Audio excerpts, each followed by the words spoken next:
in journalism, as a news anchor, as a reporter before I got into sports. I don't even know where to begin to try and do a 3-hour sports talk show that isn't about anything other than Damar Hamlin right now. We're going to try, and we're going to attempt to do it for 3 hours, and we will give you the very latest as we get it. We're going to try not to speculate, but understand that we're doing a 3-hour talk show, and things are going to be said as they sort of come to mind, and sometimes that may come across as speculative. And I don't think I think the human mind can only speculate in this situation.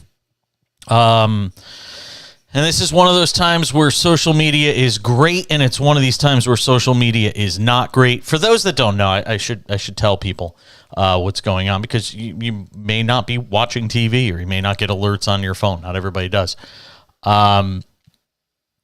Bills safety Damar Hamlin tonight was making a tackle during the Bills-Bengals game, and he was basically hit square in the chest. As he was going to make a tackle, he was basically hit by the receiver, and he went down. It looked like any other play you've seen a million times. He hopped up, and then he fell back down, which has left us where we are right now, which is with a Bills-Bengals game that has been suspended. No word on when that game will be resumed. We hope to have news on that over the course of the next 3 hours, but most importantly, we hope to get some good news on Damar Hamlin. Dr. Ben Wedrow, WebMD, the Gunderson Clinic in Wisconsin, will join us, talk a little bit about heart health. Stick around, more to do on the Cash-In. Stay with us.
Let me know when we have a minute left.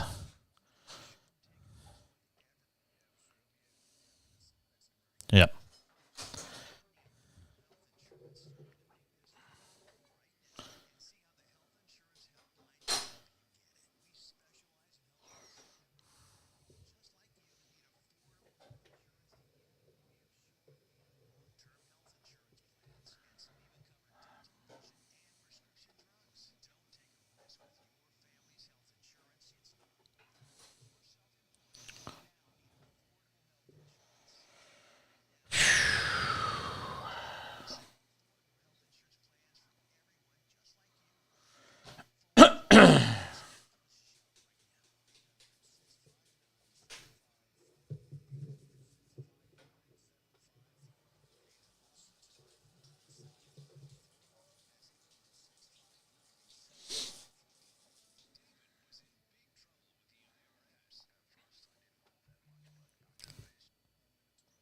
Thanks.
Minutes past the hour, continuing on this Monday, and I think right now we're just kind of all trying to wrap our heads around what we've witnessed tonight.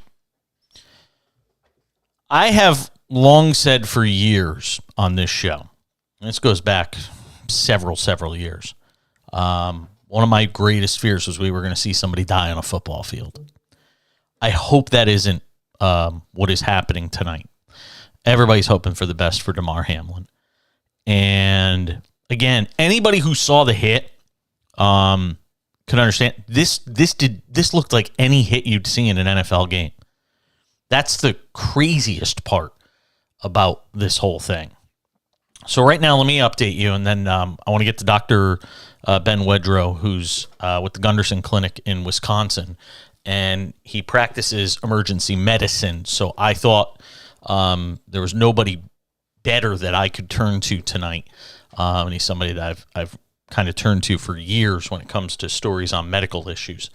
Damar Hamlin was taken to a hospital. CPR was performed on the field.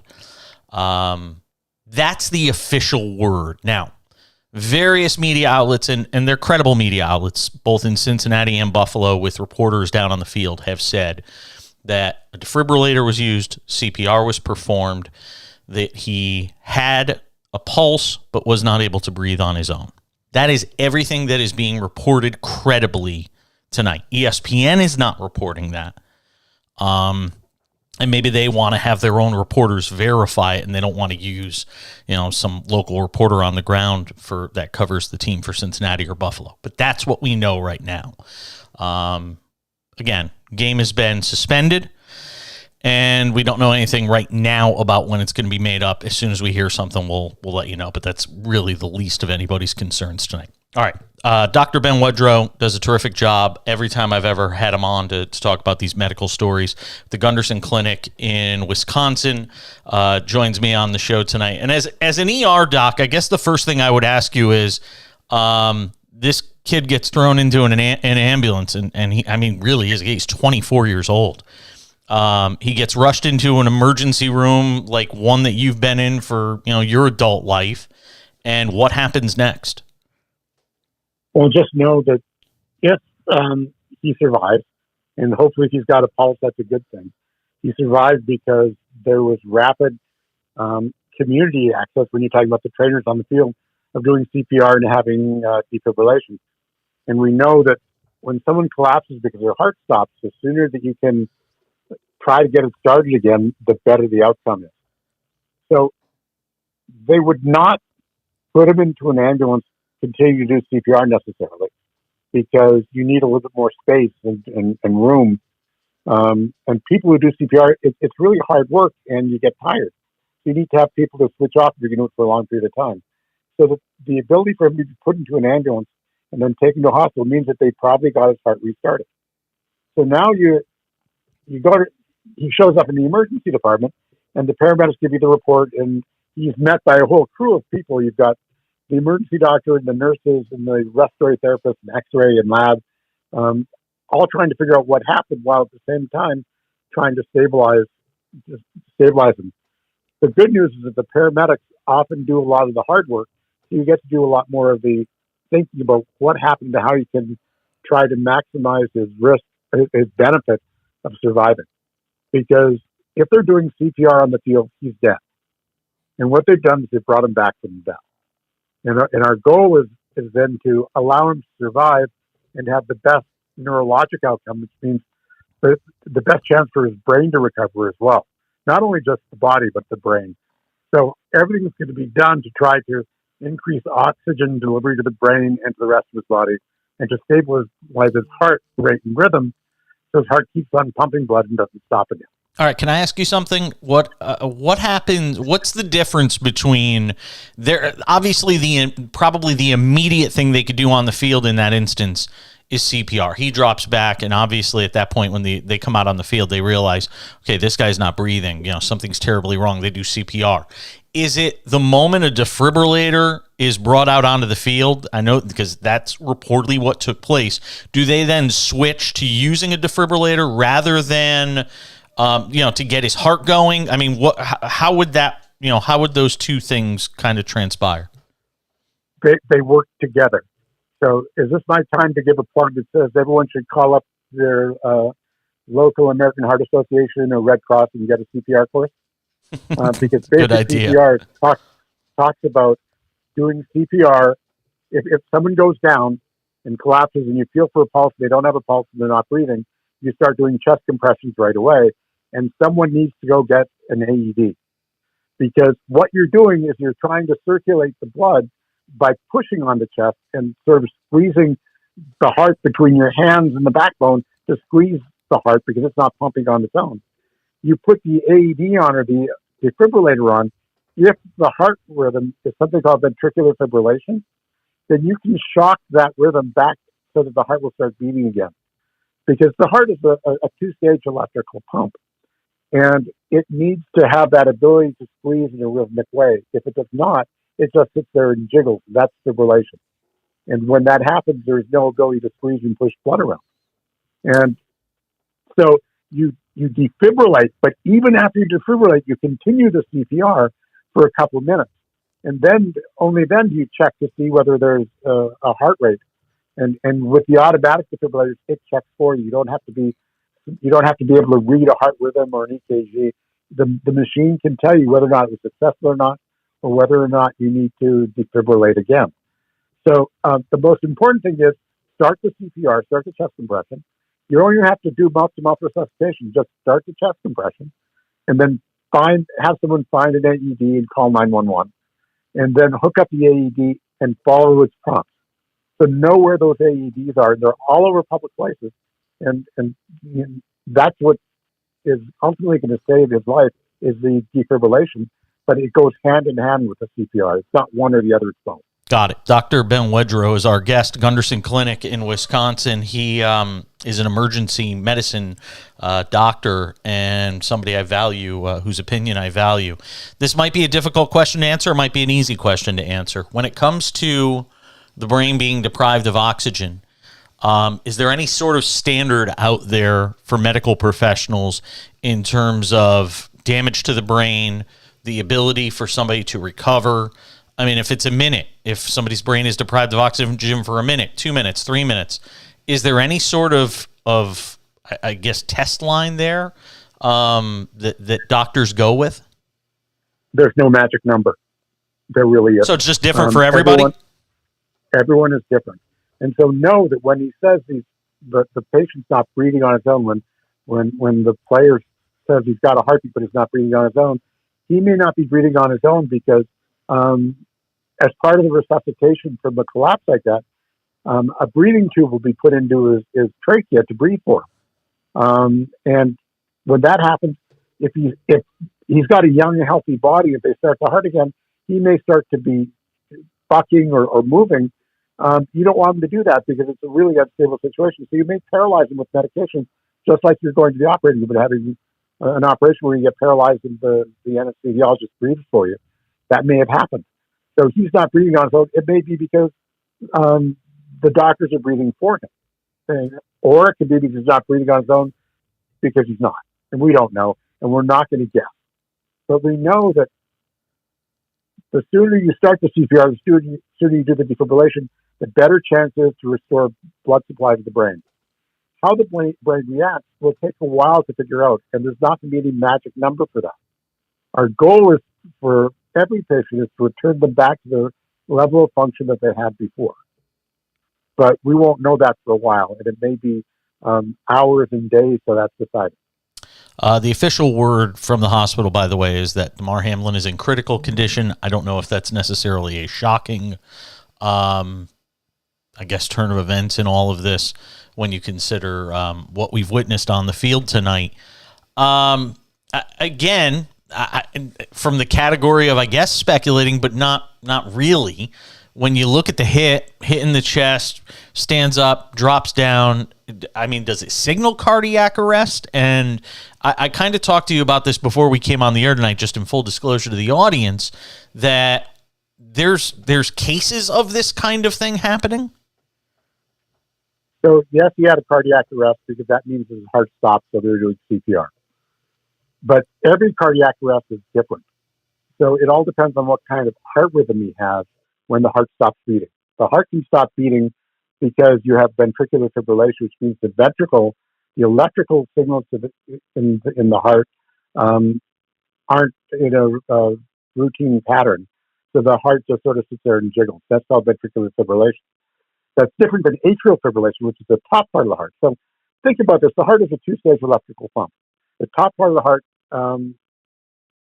collects blood from the body, squeezes it down to the bottom part of the heart, which then sends it off to the rest of the body. That's how it works. The top part of the heart can fibrillate, and that's called atrial fibrillation, and that's actually quite common. Up to 15% of the population has that. But as long as the ventricle squeezes in a regular manner, that's livable. People live with that all the time, and there are all sorts of ways to minimize different risks associated with that. But again, not a big deal. When the bottom part of the heart fibrillates, ventricular fibrillation, blood does not circulate to the body, and the patient dies. And that's a cardiac arrest. But the heart can also just stop beating completely and have no pulse at all, and or no squeeze at all, or no electricity, or no fibrillation. And that's a little bit different as well, a different animal. All right. Before I let you go, no, go ahead. Okay, so when you're talking about getting hit in the chest with a direct blow, that may be, and we don't know that for sure because we're just speculating because we weren't there. In athletes, you sometimes have something called commotio cordis, which means you get hit in the chest just at the right time in the electrical pattern of the heart, and the heart stops and goes into ventricular fibrillation. You often see it with direct blows from a hockey puck or a baseball or a golf ball, a real small sphere that hits just in the middle of the chest, right over the heart, and causes the heart to stop. This is a rare occurrence. And it causes ventricular fibrillation. People die from it, but if it's ventricular fibrillation, they can be defibrillated and resuscitated. And hopefully that's what happens here, because his chance of living are better than if it's just asystole. Your heart just stops with no electrical activity at all. Your chance of survival out of hospital is about 10%. But when it's commotio cordis, it's between 50 and 60% survival out of hospital. So that's good news. But still, that's a 1 in 2 chance that you're not going to live. So it's an awful thing that's happened. The worst thing is that it happened in front of lots of people. Because usually people who die privately and not exposed to millions. And that's one of the awful things that happened here. Yeah, and his family was there actually at the game, interestingly enough, so they were able to be down on the field in the ambulance with him, and I guess that is a blessing on some level as much as it's a curse, and something that they're obviously going to have to deal with for quite some time. Dr. Ben Wedrow, Gunderson Clinic, WebMD as well. Thank you, sir. I appreciate it on short notice tonight. I wish we were talking about something even remotely better than this, but I do appreciate it, and I'm sure we'll be in touch. Take care. Thank you. All right, let's come back. A lot to do. 1-800-224-2004 is the phone number. This is just, the whole thing is just surreal tonight. It really is. I don't even know. I keep saying to people I've worked with in the industry for 25 years, and some people I've worked with for a long time, I don't even know how to do a show like this one tonight. So we're just going to kind of piece it together and give you the latest as we go. We'll read the NFL statement when we come back on the other side so you can understand what's going on that side. Stay tuned. Lots more. 1-800-224-2004. I'm Jason Page. It's the Cash In on SportsMap Radio.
everything about it screams he had a heart attack. Got hit in the chest, wrong place, literally at the wrong split second, and his heart stopped beating. And the question is, did he lose oxygen to his brain? Because I talked to the doctor before he came on the show tonight, and he said the same. He said the same thing. He's like, dude, if it just depends how long his brain was deprived of oxygen. If it's deprived of oxygen too long, it's nothing you can do. They might get him breathing, but they might have a pulse and a heartbeat, but his brain might be dead. Brain dies the longer it's without oxygen. It's pretty simple.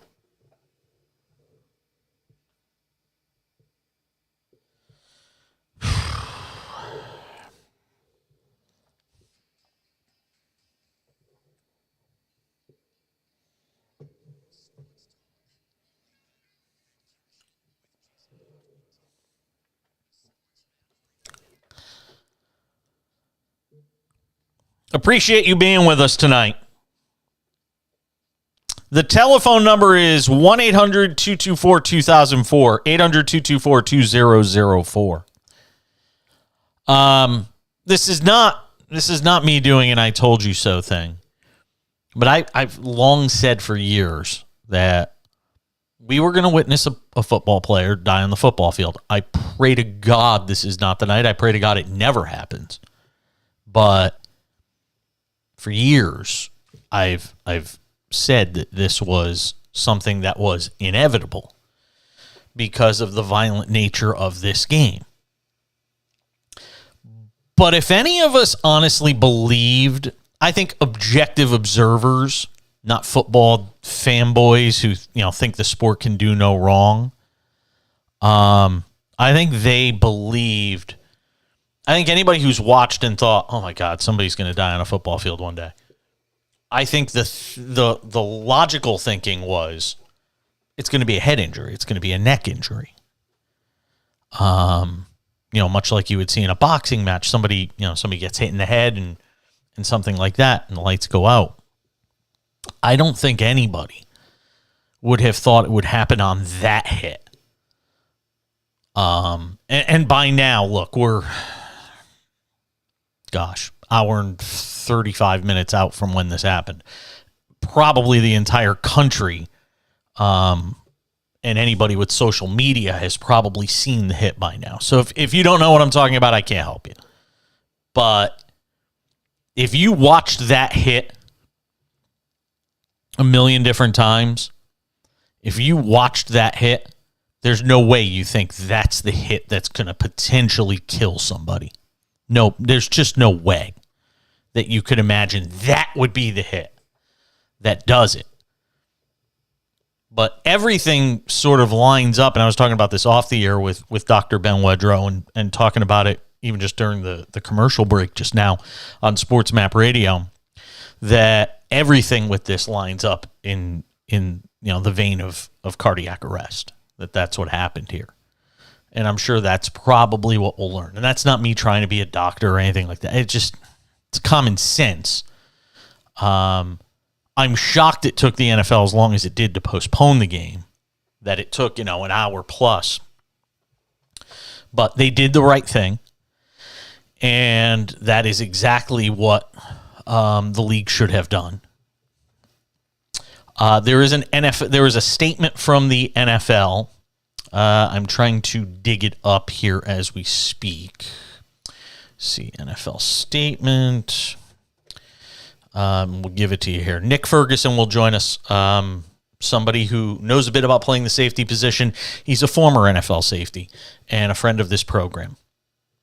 He will join us coming up about 7 minutes from now. We'll get some thoughts from him on what is taking place. Try to give us a sense of what these players are going through right now and just sort of piecing this together. Here's the statement from the NFL. Tonight's Buffalo Bills-Cincinnati Bengals game has been postponed after Buffalo Bills' Damar Hamlin collapsed, NFL Commissioner Roger Goodell announced. Hamlin received immediate medical attention on the field by team and independent medical staff and local paramedics. He was then transported to a local hospital where he is in critical condition. Our thoughts are with Damar and the Buffalo Bills. We will provide more information as it becomes available. The NFL has been in constant communication with the NFL Players Association, which is in agreement with postponing the game. That's it. That's what you got from the league right now, and I wouldn't expect to hear much more until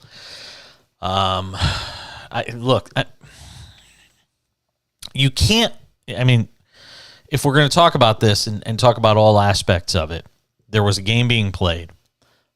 These two teams are fighting for the top spot in the AFC. So there's going to have to be decisions made that are very relevant to the football season in terms of how this game winds up being concluded, because it is a game with again, relative to the situation, not all that important consequences, but relative to football, it obviously means a great deal. So they're going to have to figure out when to make up this game. It's going to have to happen this week, I would think. I don't think they're going to do it after the teams play. I don't know, because there's games on Sunday. There's no real opening for the league to play it after week 18. I have no idea, but the league's going to have to figure that out. Again, we'll update you as soon as I have anything. You're going to see me if you're watching the show on Twitch, which you can. We're on twitch.tv. Jason Page 77 is my name there. If you're watching us, you'll see me frequently turning my head to the left to see what's on the television and see if anything in terms of information has been updated.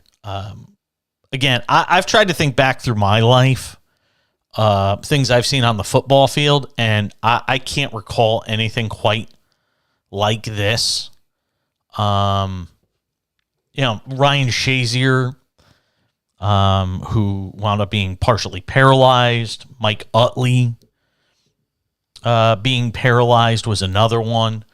But this is just a completely different animal, with somebody literally being administered CPR on the field and a defibrillator being brought out and players crying on the field. I mean, this whole thing was just surreal tonight, and something a lot of guys probably are going to have a tough time getting over. And there's going to be a lot of guys that saw something tonight they cannot unsee, something they never thought they would see. And there's going to be a lot of resources needed for a lot of these players that saw this. Heck, even fans that saw it.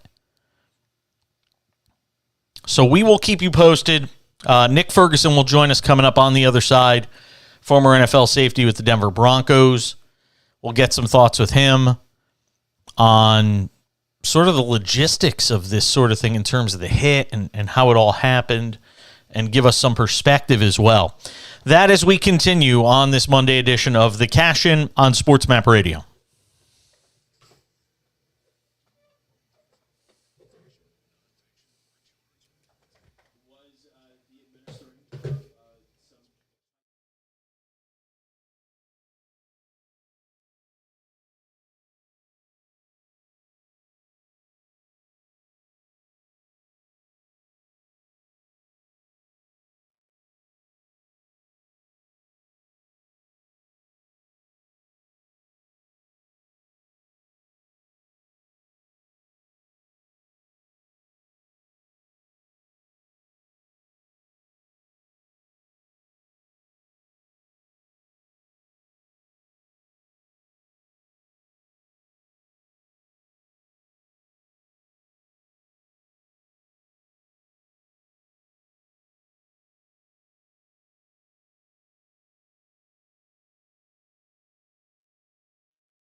Glad to have you along for the ride on this Thursday edition of the show. 20 minutes till the top of the hour.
Good to have you with us tonight. SportsMap Radio, the SportsMap Radio app.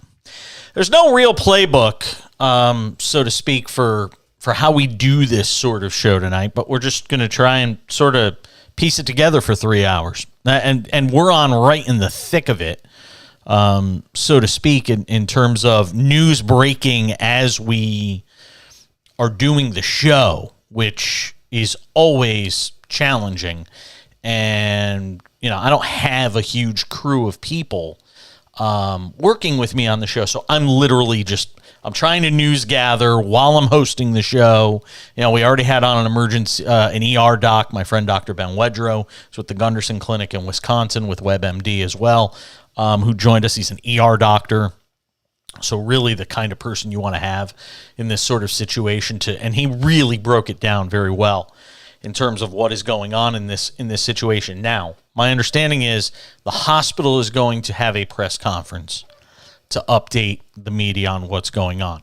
As soon as I can catch that, I will. I'd also tell Justin, who's producing the show in Houston, Justin, if you can be running, if you could record that somehow, and I don't know if you have the means to do so, let me know.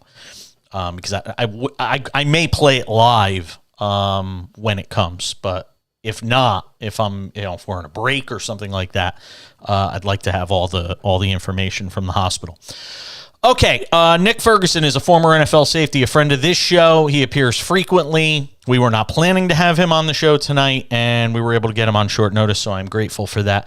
And Nick joins us tonight here on the Cash In on SportsMap Radio to talk about this. Look, this is a hit. I'm sure you've seen the hit by now. I mean, this is a hit we've seen. This is the sort of tackle we see a million times during an NFL game. And if I had ever, not if I had ever thought, I've always said I thought we were going to see a day where sadly somebody loses their life on a football field. Not because I want to see it, but because of the nature of the game and the violent nature of the game. However, if you had... I never would have imagined this would be the kind of hit that would cause somebody to go down and need CPR and all of this. Describe what you saw in seeing the hit and sort of what went through your mind. All right, thanks for having me on, Jason. And when I saw it, it just looked like a routine tackle that I've seen before. A defender is coming from an awkward angle, an offensive lineman or an offensive player being T. Higgins was just trying to gain extra yards. And we see guys put their shoulders into a guy because we've all heard that the idea that low man wins. But in this situation, it just looks like, Hamlin took a shot to his right upper torso area.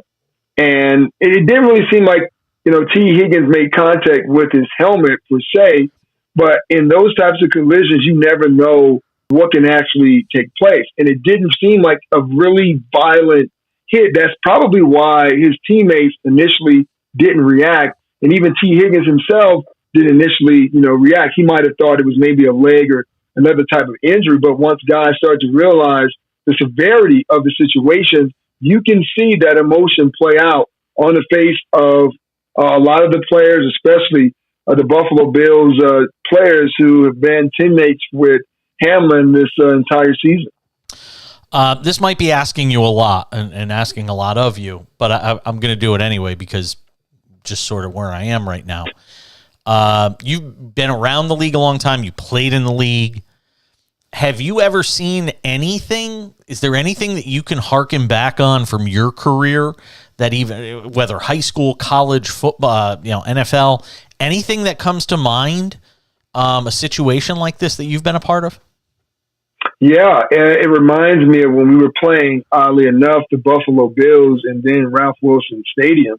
And I can't remember the tight end's name. I think his last name or first name might have been Everett, but he was running down on kickoff. And he collided with my then teammate Dominic Hickson, and then he immediately fell on the ground. Now, Everett was a reserve tight end, and usually, sometimes you think the guy is concussed, but when he wasn't moving, the medical staff came over. They did a great job of trying to administer care, get him on the board. But then you hear, as they are transporting him to the nearest hospital, that there are some complications. And at the time, what they did, they used a procedure where they used, I guess, a syringe and a freezing type of way to kind of freeze the upper torso of his neck to prevent any further nerve damage. And believe it or not, that experimental technique actually not only, I believe, saved his life, but also kind of made it so that he could walk later on, because I think Everett later on would join after recovery and he, walking again. I think he joined the Oprah Winfrey show to kind of tell you how far back it was. But that's the only time that I've been in a situation where things looked dire, where it might be life-threatening, but at the time there was no CPR that I heard that was administered at that time. Nick Ferguson, former NFL safety, host of the Touchdown Denver podcast, joining us on the Cash In on SportsMap Radio. Again, the news tonight, Damar Hamlin being taken to a local hospital in Cincinnati after going down during a play, a tackle of T. Higgins early in this football game, and as a result, CPR having to be administered. He was not breathing on his own at one point. I do have this update from a marketing rep for Damar Hamlin, who tweeted, his vitals are back to normal and they have put him to sleep to put a breathing tube down his throat. They're currently running tests. We will provide updates as we have them. So that's the very latest that we see on this. Again, not sure what any of that ultimately means, but it's certainly, at least there is some good news in terms of his vitals being back to normal. Talk about it from the player perspective. We saw on the field tonight sort of the community vibe that you get around the NFL, that while these guys are going toe-to-toe and pushing and shoving during the game happens and trash talk and all that stuff, when this transpired tonight, you saw a different level of togetherness that I don't think any of us have ever seen on a professional football field, something quite like this. And I guess sometimes in the midst of everything we do in covering this game, we forget that this is a very small fraternity.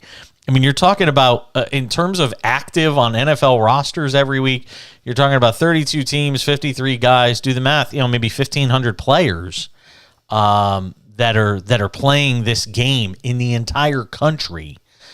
It's a close-knit fraternity. Can you speak on that and expand on that a little bit? Yeah, even though we play for different teams, and just kind of give you an idea, it is kind of, I guess, not born into you, but it is something that comes along with the territory, being a Broncos player and not liking the Las Vegas Raiders. But if something like this were to take place, you throw all that to the side. I mean, that is your brother, your NFL brother, and there is a brotherhood. So the rivalry doesn't, make a difference at that point. And this was a very pivotal game for both the Bills and the Bengals to decide, well, who's going to contend for that number one seed in the AFC West. But like you said, when this happened, all of that competition went out the window. there was one of your brothers lying on the turf having to be administered CPR. And this is why you saw so many guys on the Bills team, this face filled with emotion, right? Once again, when we look at any NFL game, that's real TV, right? You can't get any realer than that. And watching Joe Burrow go over to, comfort Josh Allen, who is obviously a little distraught, and you can see the emotion on his face. To me, that's what it is. And every week we tune into a game, no matter whenever it's played, that's reality TV at its finest. So hopefully the fans have a better appreciation for what this game truly means and how players, it sounds a cliche saying, guys are laying it all on the line. I mean, literally and figuratively, this is exactly what's happening. So hopefully fans have a better appreciation for guys who go out there and play both when they're injured and they're hurt. Talking with Nick Ferguson, our guest, former NFL safety, Touchdown Denver podcast, joining us on the Cash-In on SportsMap Radio on the breaking news of Damar Hamlin, who is, essentially you're talking about a guy fighting for his life right now in a local hospital. And again, we'll give you the updates as we get them. I don't even know if I should ask you this, but how do you deal with this as a league now with trying to make this all work in terms of rescheduling and all that? I mean, it's a game of consequence relative to the league. I mean, I don't even know. Like, how do you go about that if you're the league?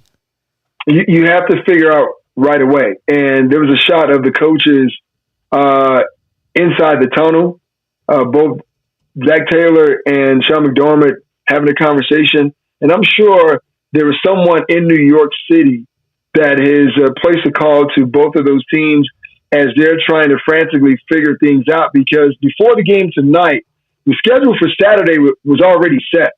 The Broncos game against the Chargers was already set for 225.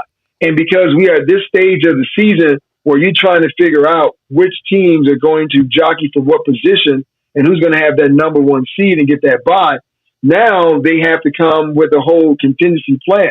So that means they have to play this game over, because it wasn't in the fourth quarter. It wasn't officially decided. This game was still in the first quarter, 7-3 in favor of the home team. So you can't say, well, Buffalo, or you were down by 4 points, so you lose this particular game, and that changes, their playoff history. But the league has to kind of figure things out. They're going to push this back. That means that every other game may be pushed back, because if you don't, now you're forcing both the Bengals and the Bills to play on a short week. It's almost going to be like an extra Thursday night game for them. And based off what we saw, do you really want to do that? Do you really want to put players in that particular situation when they're mentally trying to get over what they just saw tonight? So the answer is no. So we may see maybe the Super Bowl pushed back, maybe a couple of things pushed back, but you're not going to be able to play this game and move on that quickly, because this is going to become a topic of conversation. Obviously, player safety is going to come up again. And then the most important thing, especially for retired players, where's the level of compensation from a financial standpoint for guys who suffer injuries like this after their careers are over? That is something that has been debated for years, but it's never really played out in real time on talk radio and national television. That may be a topic of conversation as well. Nick Ferguson does a terrific job in the Touchdown Denver podcast. Always a guy I can call on, and I really appreciate you being there tonight and giving me some insight on this and sharing your own story from an incident that you witnessed years ago. Obviously, not to the severity of this, but certainly something that would have to shake anybody if you watched a player go down and wasn't moving, even if it's for 10 seconds, 20 seconds, 30 seconds, much less what we've seen on the field tonight in this instance. Nick, thank you, sir. I very much appreciate it. We'll talk soon. All right, talk to you soon. All right, Nick Ferguson joining us on the show. Touchdown Denver podcast is where you can check out his work. All right, 1-800-224-2004 is the number. We'll give you the latest info as we have it coming back on the other side as we continue on the cash-in. Stay with us, SportsMap Radio.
All right, that's hour number one of the show. I mean, it is surreal. Donovan Mitchell scored 71 points tonight for the Cavaliers. And I don't know if anybody cares. It's my job to tell you that, so I'm telling you that. Fifth player in NBA history to go for 70 or more. And meanwhile, it's I don't know how to do it. I don't know how you sit here and talk about sports the way we talk about sports on a nightly basis. I've got literally an entire rundown of a show that I was planning to do tonight for 3 hours. Like, I could tell you what every segment of this show was going to be about. And it feels like none of it matters. Because all we can do is sit here and think about this guy fighting for his life in a hospital right now. I can't tell you who's going to be on for the remainder of the show. We're going to be getting guests live as they become available. And as we continue to sort of cover what's going on here. That's kind of that's the way we're running it tonight. It's an old-fashioned, radio fire drill, so to speak. in terms of how we're covering this story, because as we get information, we'll tell you. He was hit at 8:55 p.m. He's 24 years old, by the way. 8:55 p.m. Eastern. The game was postponed an hour and 10 minutes later. And I think the NFL did its due diligence in that regard and talked to everybody. And it didn't seem like the players were in any condition to continue this game. So that's what transpired. Again, we'll give you the latest as we have it. We're at the top of the hour. Around the country on SportsMap Radio and the SportsMap Radio app, on Twitch as well, twitch.tv/JasonPage77. We'll come back, give you the latest as we have it, as we continue on the cash-in at SportsMap Radio. Thanks for being with us.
What'd you say?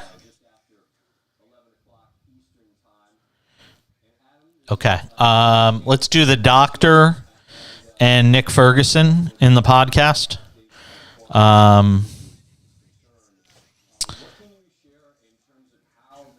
Actually, you could pretty much put the three middle segments of the show.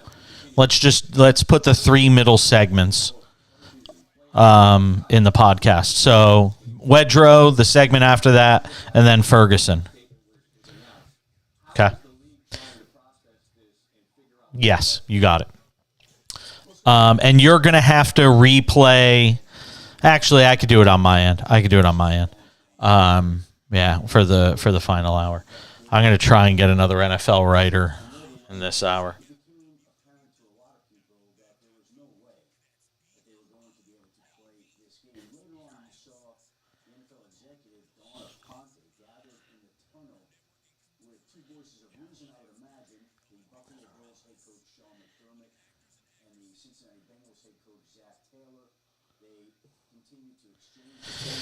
Yeah, give me 1 second.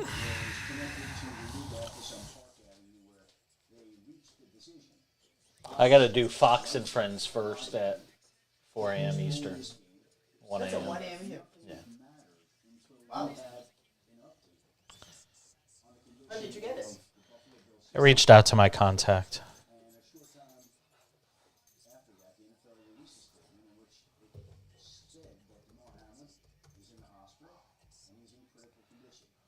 notice, Scott, that's all that anybody cares about right now. Really, Mark Hamlin, and how is he doing? And what we know is that he was taken to the hospital. His mother is with him. We've seen videos of his mother on social media. And right now, essentially, he's in the hospital. He's in critical condition.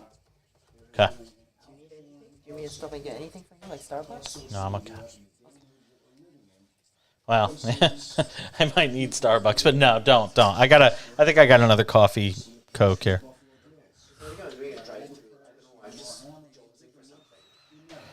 Yeah, I'm gonna be up late. If I get Starbucks, what you want? I really don't want Starbucks. Then what do you want? No, I mean, if it was gonna be anything, it would be Starbucks. So just how about a grande light iced chai? Okay. Make it a venti. I just sent you the info.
It's about him. And Scott, from the moment he went down,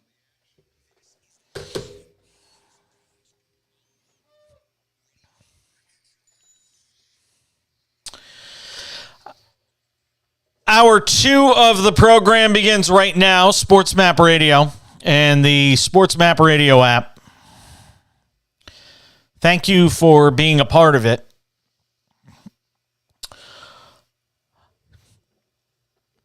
We are open on the phones, 1-800-224-2004, 800-224-2004. For those of you that were watching tonight or have heard of what's occurred or seen the injury, you are welcome to come in and give your thoughts. We're going to be following, essentially, we will be following the news reports as they come across tonight. And it's just as awful a story as you can possibly imagine taking place in Cincinnati. For those of you just tuning in, here's what happened. The Bengals and Bills were playing a big game with huge AFC playoff ramifications late in the first quarter when T. Higgins was tackled by Damar Hamlin. Higgins' helmet making contact with Hamlin in the chest, at which point the player went down, as you would see on probably a million different plays in the NFL every week. And he went to go stand up, and the moment he stood up, he basically, planked right backwards and fell to the turf. I think he was out before he even hit the turf because he just bounced off the turf lifeless at that point. At that point, emergency personnel came out onto the field. Medical personnel came out on the field, followed by emergency personnel. An ambulance was brought out very quickly. Our understanding, and we don't know the rapidity with which this happened, but CPR was performed. Defibrillator, the portable defibrillator was brought out and used. And Damar Hamlin was transported to an area hospital where he is in critical condition. The game between the Bills and Bengals has been suspended. Nobody knows when it's going to resume. I don't know if anybody cares at the moment. It's going to have to be resumed at some point, but I don't think we know when. We're waiting to hear from medical officials at the hospital where he's at, the UC Medical Center. As soon as we have them, we will bring that to you on the Cash In on SportsMap Radio. Yeah, I should be able to carry that presser on my end. Yeah, I should be able to carry it on my end.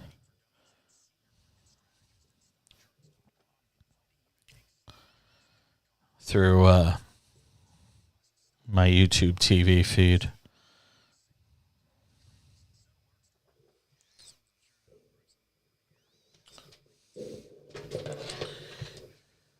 Yeah.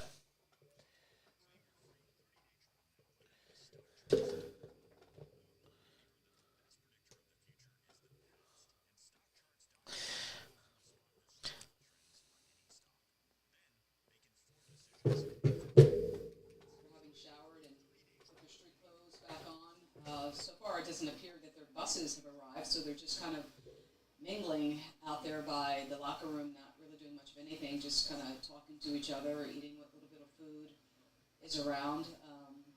But as you can imagine, they're still processing this, like all of us are. And I was just thinking about this, that it was just 3 hours ago, Scott, that, like you said earlier, we were looking forward to kickoff. This was going to be the game of the year for us. We were so looking forward to this matchup, and then everything changed like that.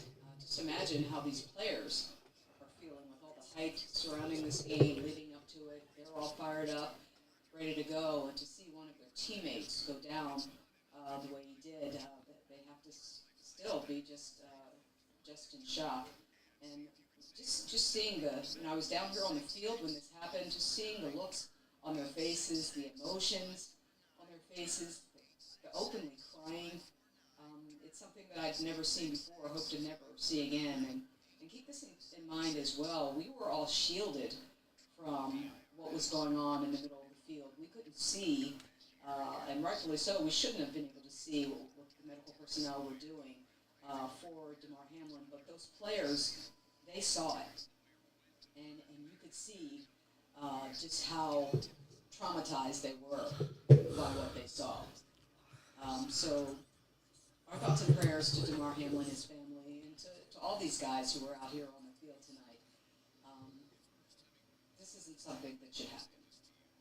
No, and yet as Ryan and I have been talking about, there's a certain understanding that one puts themselves in harm's way. All right, so we're going to be joined by Jason Cole at 8:40 p.m. from Outkick.com. We'll add that to the podcast as well. Yeah. Well, 8:40 my time. Sorry, 29 minutes from now.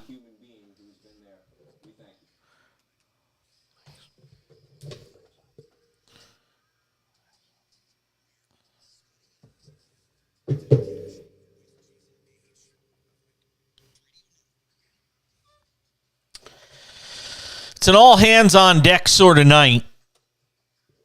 Jason Cole will join me in 28 minutes. He has covered the NFL for a very long time, and he will provide his perspective on this story. Covers the NFL for Outkick.com, and we'll get some thoughts with him coming up as we wait right now.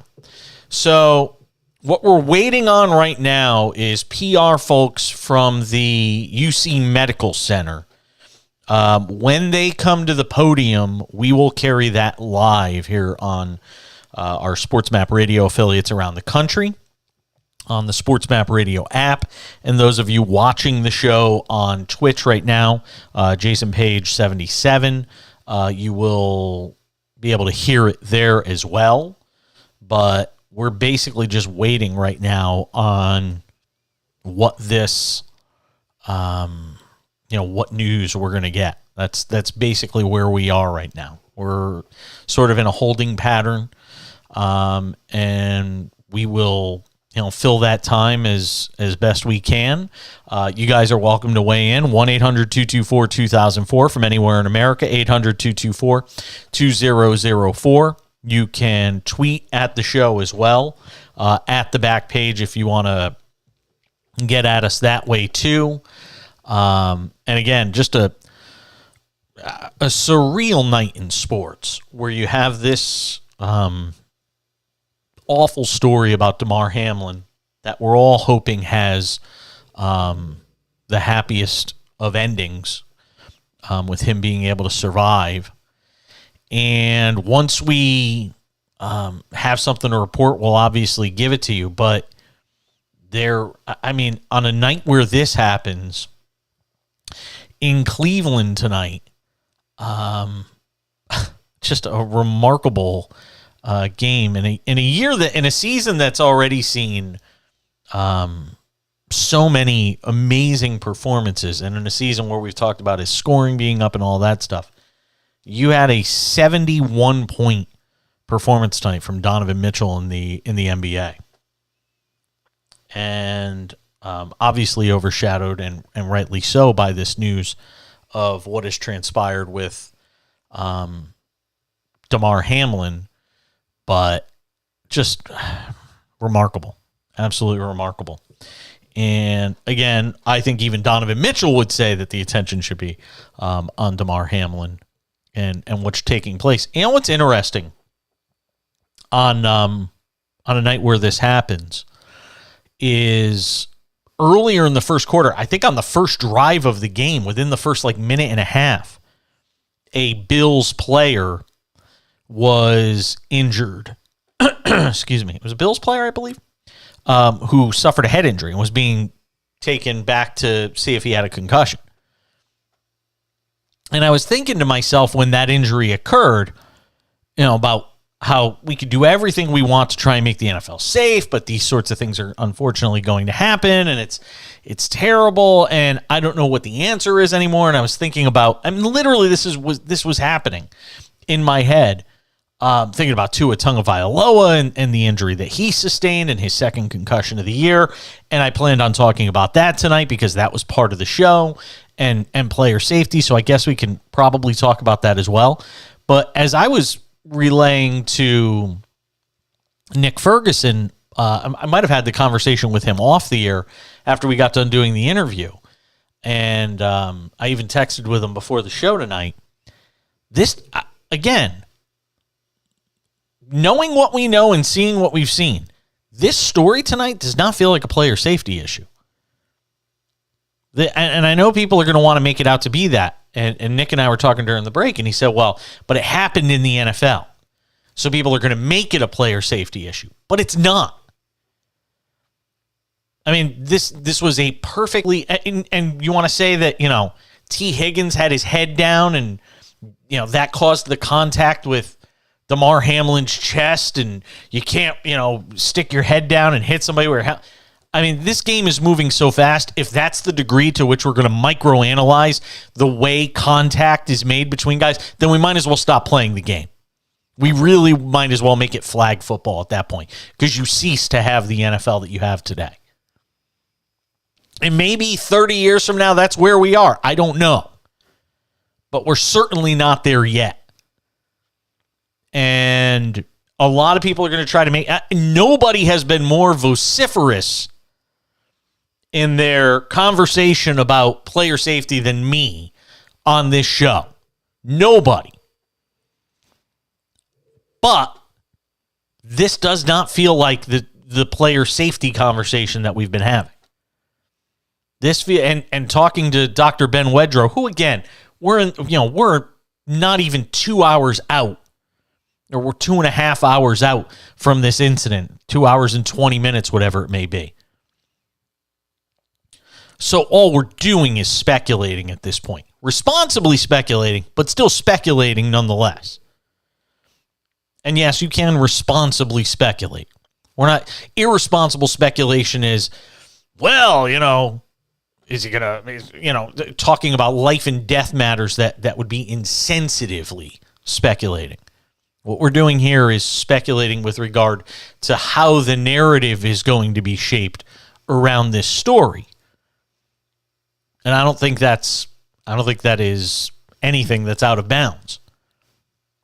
But there's going to be a lot of people speculating about the idea that this is a player safety issue. And I got to be honest, everything that I'm seeing, everything that I'm hearing, and the professional that I spoke to that literally is an ER doc who we had on the show in the first hour, who's with WebMD and the Gunderson Clinic in Wisconsin, even that man said, this really isn't a player safety issue. But Dr. Ben Wedrow, who we had on earlier, said something that I think is very important that has to come out of this. No matter what happens to this young man, who's 24 years old, no matter what happens to this young man, I think the story that, and something we all need to talk about is the need for people to know how to perform CPR. There's no excuse. You're young, whether you're old, male, female, white, black, Hispanic, Asian, whatever it may be, whoever you are, everybody, there is zero excuse for people to not know how to do CPR. There is no excuse for it. And tonight is the perfect example. It is the textbook example of how important CPR is. Because it may have, hopefully, it has saved the life of Damar Hamlin. It is critically important for people to know how to do CPR.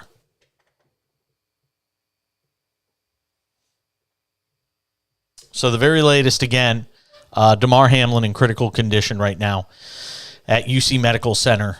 And we will keep you updated as we get more information. His marketing director, the person who handles marketing for him, has stated that, and again, take this for what it may be, his vital signs are back to normal, but he has a breathing tube has been installed. And that's where we are right now. Again, I think the big question is going to be, how long was he deprived of oxygen? Because it doesn't sound like he has been able to breathe on his own since all of this took place.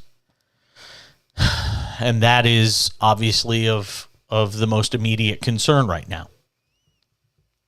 A lot of people are talking about, and thank you to Dr. Ben Wedrow for providing me. He's been providing me information throughout the night as I've been doing the show. And one of the things he provided me was this thing called commotio cordis, which translates from Latin origin as agitation of the heart. It's defined as sudden cardiac death secondary to a blunt, non-penetrating anterior precordial impact. Sudden death from commotio cordis is a primary arrhythmic event, and importantly, the chest blow does not inflict direct structural damage to the heart itself. Despite a lack of awareness, commotio cordis is among the more common causes of sudden cardiac death in young athletes, along with hypertrophic cardiomyopathy and congenital anomalies of the coronary arteries. So again, this is something that's been studied by professionals. This is a freak thing. There's only a couple of hundred cases of it that are documented. That doesn't mean there's only been a couple hundred cases, but only a couple hundred that have been documented. And it gives us a sense of what may have happened here. And again, we're only speculating. That's all we can do. But when you see the hit and, sort of get all the pieces of the puzzle in terms of what has happened from the moment the hit took place to where we are now, it all certainly points in a certain direction. If you were a detective right now and you were trying to put all this together, that's certainly where you'd be looking in terms of a cause for how this happened. And again, to me, that's not an NFL safety issue. That's just a freak sort of incident.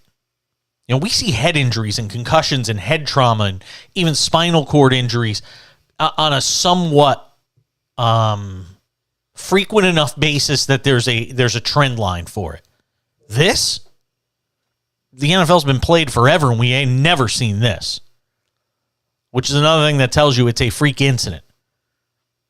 It just happened to occur on an NFL field. And as Dr. Ben Wedrow said when we talked to him earlier, where you typically see this kind of injury is a player getting hit with a line drive in the chest in baseball, or a hockey puck hitting somebody in the chest during a game, or a golf, somebody getting hit with a ball on the golf course in the chest. That sort of acute blunt force trauma to the chest. There's a reason you've never really heard of it happening in the NFL, because it's a freak thing. And again, I'm the last person to stand up and make excuses for the NFL on how it handles player safety. But this, to me, doesn't feel like a situation. We may learn more information tomorrow, and I've got the right to change my mind at that point. But what we know right now is what took place out there tonight wasn't a player safety issue. Boy, it's a moving scene where Bengals fans are huddling outside the hospital where Damar Hamlin is in critical condition tonight.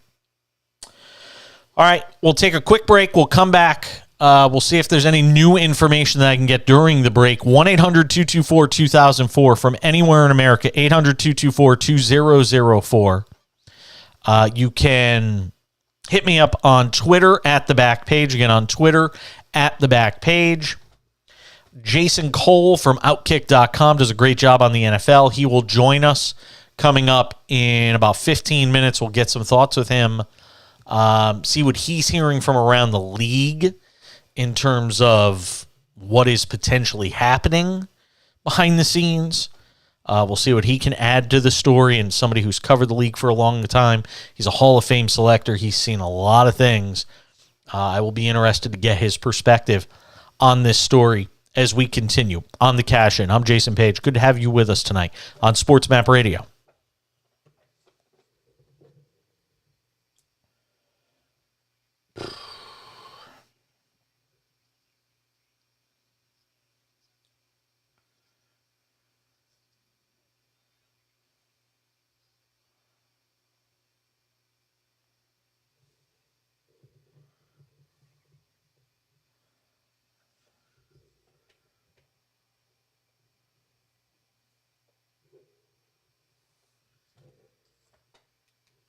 I think football brings out the humanity in some of us some of the time. Not all of the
Sometimes in the worst of moments, you see the best of humanity.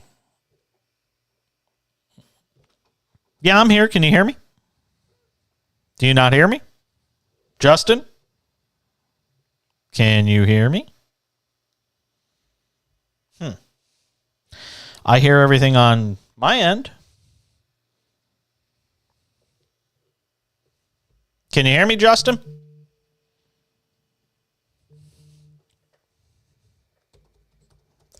I am here. I'm talking. See if I can maybe reconnect with you guys. Justin doesn't hear me. Do you hear me, Justin? That's weird. I was talking and you couldn't hear me. So I just disconnected and connected again. Well, there you go. 30 minutes past the hour. The caching continues on SportsMap Radio on a night really unlike any other. We're still awaiting a press conference or a press briefing from PR staff at the hospital where Damar Hamlin is being held. And I was just saying as we were coming back, in the very worst of times, sometimes you see the very best of humanity. And tonight is one of those times. Damar Hamlin had a GoFundMe that he had just started, I guess recently, in which he was looking to raise money benefiting local kids via his Chasing M's Foundation. And it had a $2,500 goal. Kelly and Nina's Daycare Center. This was something that obviously meant a lot to him. And in the wake of Damar Hamlin being injured tonight, they have now raised more than $878,000 of the $2,500 goal he had set. Amazing. Absolutely amazing. And that's sometimes how we sort of circle the wagons in this country, right? We sometimes, sometimes you see the worst of humanity on social media, and sometimes you see the best of humanity on social media. And it just depends on the incident that brings people together one way or another, right? I mean, we see this all the time. It's one of those nights where, and it's kind of funny. Not funny, haha, but funny, interesting. For the last several weeks, you've heard people talking about, and this is going to go a little far afield, but that's okay. For the last several weeks, you've heard people talking about Elon Musk buying Twitter. And people talk about getting off Twitter, and people talk about the different changes that Elon Musk was making and then not making and retracting and then banning people and not banning people, all these different things.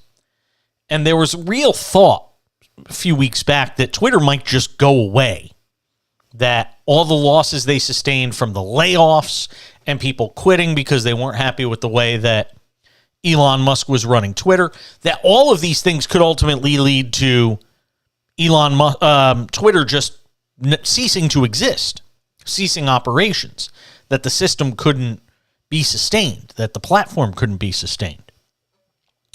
And what you learned tonight, this is one of those nights where you realize why people are fighting, why some people on the inside that worked for this company before Elon Musk ever got there, why they're fighting so hard to keep Twitter alive and keep it on a positive track. Stuff like this is exactly why. Because nights like this, it literally is the world's virtual town square. It's that place where people can congregate and gather and converse and share emotions and share feelings that get to the heart of, what matters to people and how this story impacts people. And in some cases, it's doctors that that make themselves available and will come on and explain a bit about what's going on and provide some insight and provide some information and some clarity in times like this when we desperately need it. I mean, you can't imagine how important, on nights like this, you really get a full understanding for just how important something like Twitter is. It's not this trivial thing where people go and, post videos or cat videos or, pithy comments or go after a politician or go after an athlete or get mad because they lost a bet by a half a point because, a guy decided not to shoot the ball at the end of the game and decided to take a knee. Any of those things. So many times you're reading those things and we think they're so important. And it turns out on a night like this, you realize just how trivial some of the crap we post on social media is. Because tonight is one of those nights where I'm actually proud to go through my timeline, where I'm seeing the best in humanity. And not this, well, for lack of a better word, poop show, because I can't say the real word, on social media that just makes it impossible to stay on it for more than a few minutes. I mean, this is one of those nights that you really get an understanding for how important social media and how positive something like social media can be. So, if there's ever a night you wanted to be on Twitter and just be comforted or just have a place where you can read positive thoughts for this kid that's trying to make it through a terrible situation, one that is not of his causing. And I know people will often say, well, they're millionaire athletes and all that. You know what? Shut up. Just put the keyboard away. Stop talking. Stop tweeting. You're the person that should not be on social media tonight, if that's the opinion you're proffering. Jason Cole covers the NFL for Outkick.com. He's a Hall of Fame selector. He's been around the game a long time, and he's seen a lot of things. He is going to provide us with some information on the other side on the cash-in on SportsMap Radio.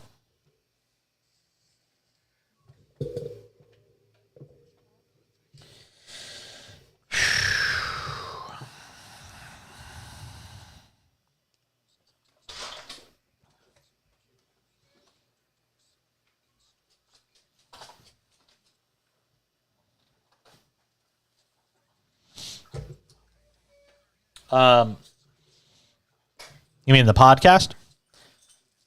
Yeah. Just take that and this interview, and that should be it. If there's any more breaking news to put at the end of it, then we will. But I think I just want to get the interviews on there. And you know what? That last segment I did, actually, I kind of liked it a lot. I don't know why we got disconnected. That was the strangest thing because I could literally hear you and hear all the music and coming back from the break. But for some reason, you weren't hearing me. So what I did was I actually disconnected my Comrex and immediately popped it back on a second later, and it was fine. That was really weird. Yeah, I don't think it was anything you did. I just think it was a freak thing. It's a night of freak things, I guess. Wow, the toy drive now, that Damar Hamlin toy drive has just gone over $1 million. That's amazing. Yeah.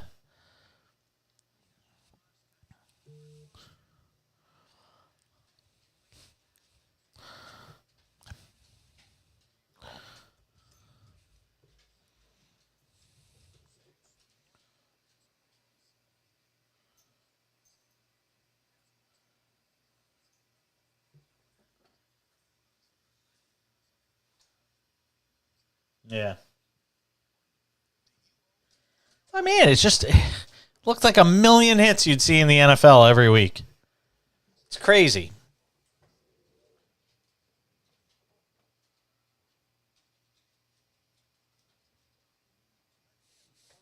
Oh, I got to call Jason Cole.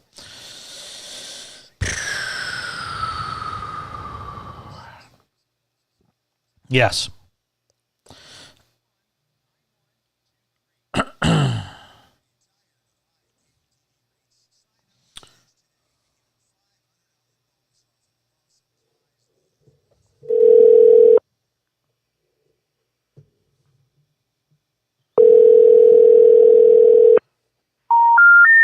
We're sorry.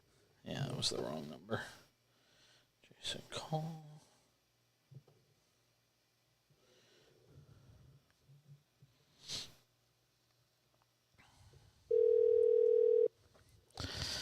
Yeah, don't pop me up until I tell you.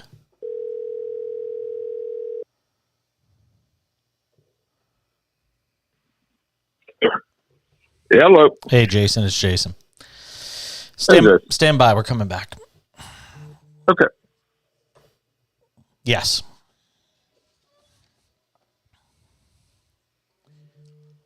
We continue on this Monday edition of the show, and as I've said before, really a show unlike any I could ever remember doing in all the years I've been doing sports radio.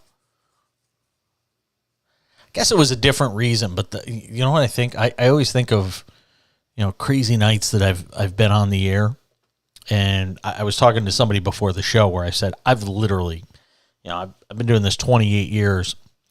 I was on the air, literally I was on in the middle of the night when the Ray Rice video came out from TMZ.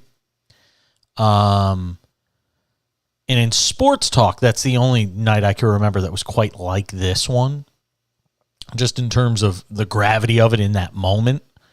And that almost seems, you don't compare them, but it's just the only thing I could kind of think of off the top of my head. I mean, I was on the air as a news anchor on 9/11, literally as one of the towers came down and was literally telling people a tower was coming down, which was surreal unto itself. And a different kind of surreal. But in terms of sports and what I've done in my career, this is a night unlike any of us have probably ever experienced. And that's why I want to get as many perspectives on the show during the 3 hours that we're on the air while we're waiting for news, because that's what we're all basically doing, is just trying to wait until we get more information on the condition of Damar Hamlin of the Buffalo Bills. Their safety, 24 years old, in critical condition right now at a hospital in Cincinnati. I want to bring in Jason Cole, who does an amazing job with Outkick.com. He's a friend of the show, somebody I've always turned to on the NFL. And he's on the West Coast, which means he's awake. And Jason Cole joins us tonight on the show. Look, you've been around the league forever. Probably as long as, I've been just in media in general. You've probably been covering the NFL. I mean, I know you've been around it a long time. Is there anything that you can sort of equate this to or sort of match it up with that you've seen in your career? The feeling, the gut punch feeling, is like when you hear that Corey Stringer died. That'd be one, when the gawking, trying to look and see, figure out what happened, is the equivalent of, guys getting, either temporarily or completely paralyzed on the field. Dennis Bird, happened. I remember that. That was early in my career covering the league. And you were looking at it and just wanted to see it again and again to see what you could tell in the video, those kinds of things. So that you knew what you were talking about, knew what you were reporting, tried to do the best job you could to be straightforward with the information, and to be accurate, really, because these things, what we normally talk about is frivolous and fun, right? And we're geared toward that because we are in an entertainment business. There are times, however, where you make the direct and abrupt switch to, okay, life just became really serious. Hank Gathers dies. Yeah. You hear that Len Bias is dead, and it's like, okay, now I have to go back to the roots of what I was trained to do, which is be a straight reporter and just get news. And so as I'm watching this, and then following it on Twitter, I'm trying to find out what are there nuggets of news to be had out there. So, you're trying to find out any glibs you can, Cincinnati TV and radio people who are out there on location reporting about it. Jason, not to interrupt you, Hamlin, stuff like that. Not to interrupt you, but I was just saying before we got Jan before the end of the last break, this is one of those nights, not to go, on a tangent or anything, but this is one of those nights where I feel like you really understand why so many people were freaked out about the possibility of, because of all the layoffs and firings and people leaving, of Twitter just going away, because it's nights like this where you realize the value of something like Twitter. Right. Yeah, it's a gathering place to find information as fast as you humanly possibly can, and hope that the information is as accurate as you possibly can. And you're checking out this person says this. Who is this person? Where are they? Do I trust them? Right? It's trained us to be better about going and following stories along the way. So, but at the core, you're trying to find out, the information, which is, right. Look, I have great respect for what ESPN was trying to do tonight. Whether it was Ryan Clark or Scott Van Pelt or Susie Culber or Booger Adam McFarland or Adam Schefter. They're all doing a fantastic job under the circumstances. But there's nothing you can really add in this moment other than to say, okay, what is happening there, right? What are the facts that we know? What's playing out? Who's talking to whom? What decision are they going to make?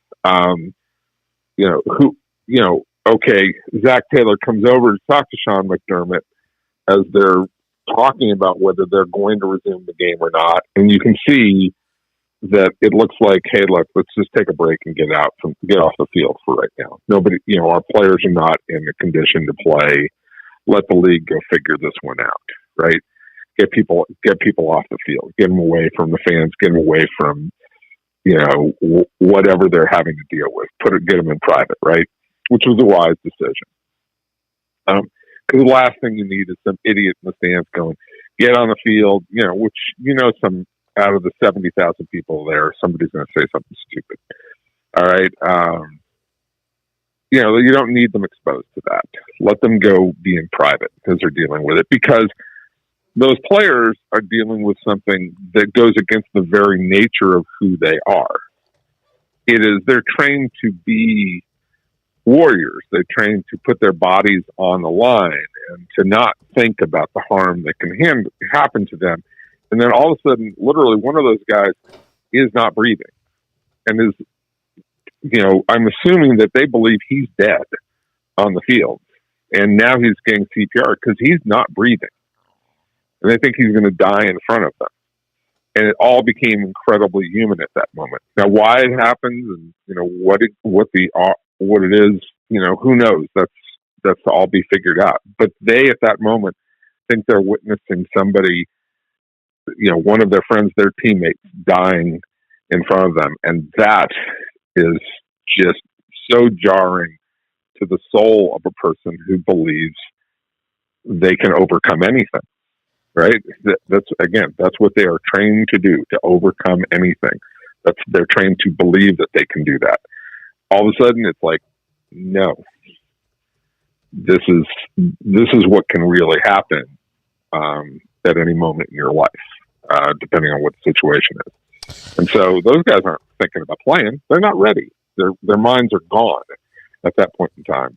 So, get them off the field, let them figure it out. And the NFL eventually made the wise decision, end the game, let everybody just go home and let's worry about what's happening to the players. Yeah, and they made that, that decision was made, I thought in a pretty good, timely fashion in terms of how they, decided to handle the situation. And there's no playbook for this, so I'm not going to get on the league and say, well, they should have decided, as soon as the ambulance left the field. There's no playbook for this sort of thing. The only decision that you could have crushed the NFL for would have been one where they said, yeah, no, let's finish the game because of scheduling matters and all of this.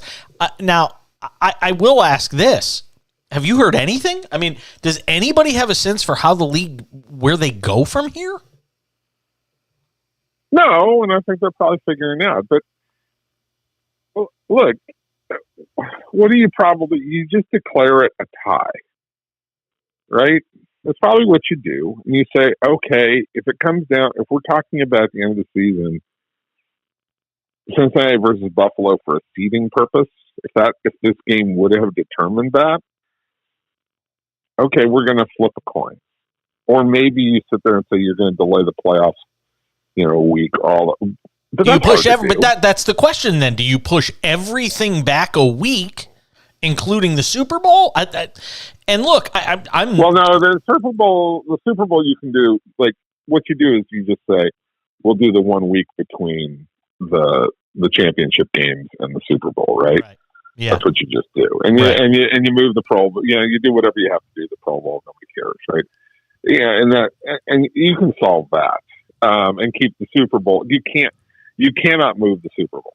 That is a static thing. It just can't, because the hotels and the reservations and everything else, it's just too hard to do. Yeah. Right. You have to play the Super Bowl, but you have an extra week between there that maybe you could delay the season if you feel like you have to play this game. To me, I would just say, I would go to both owners and say, we're not going to play the game. Not going to put anybody back in that circumstance. If the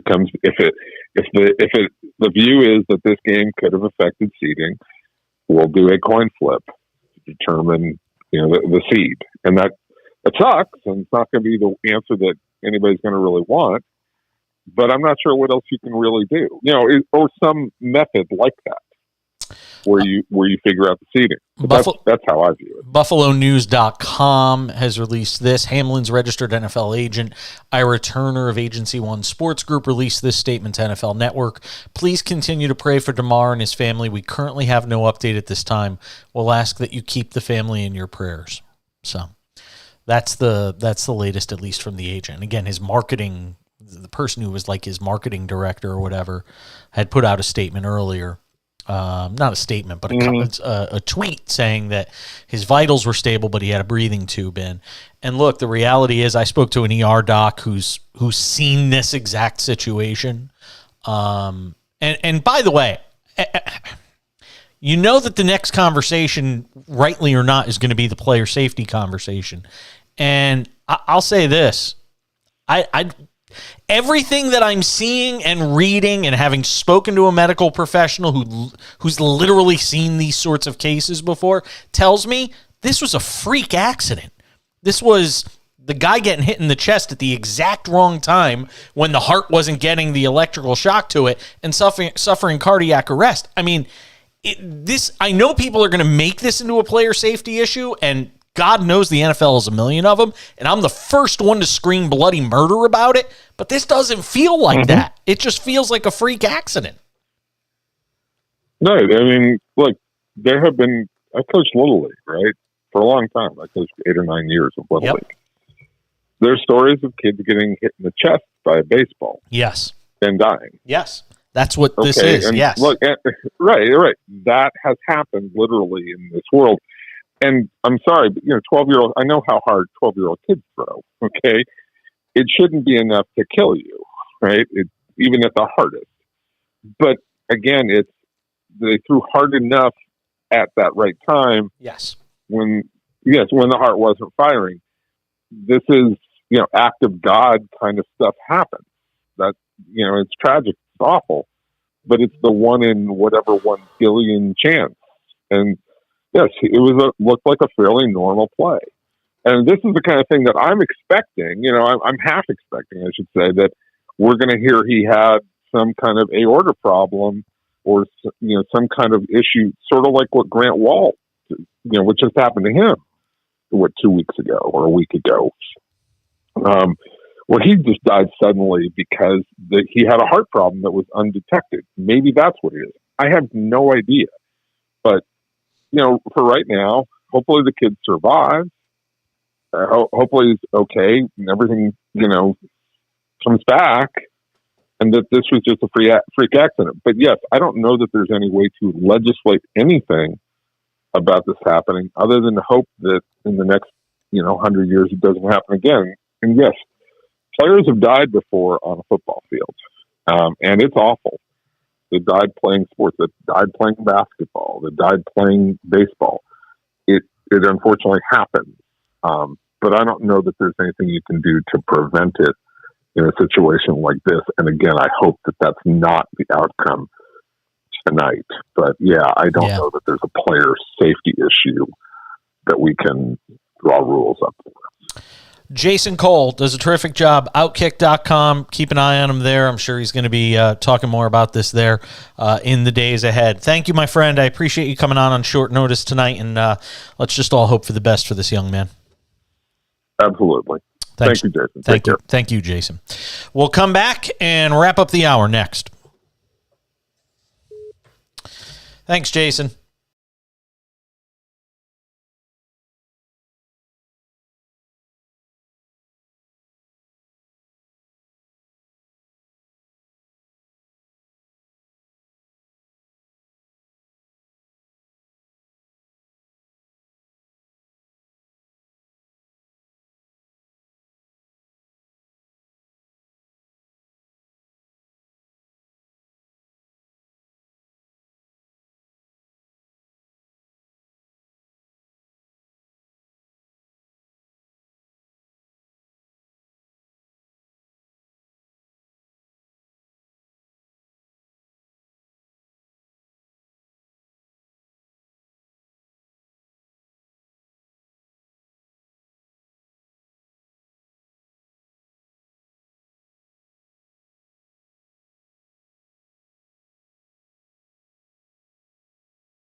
if the team is flying back to Buffalo. Thank you to our friend on Twitter who just let me know we weren't hearing audio on there. So for those who didn't hear it, I'll repeat it real quick again. No statement coming from the University of Cincinnati Medical Center tonight. Again, you can infer from that what you may. I infer it is not good, because if there was anything good to say, trust me, they'd want to get it out.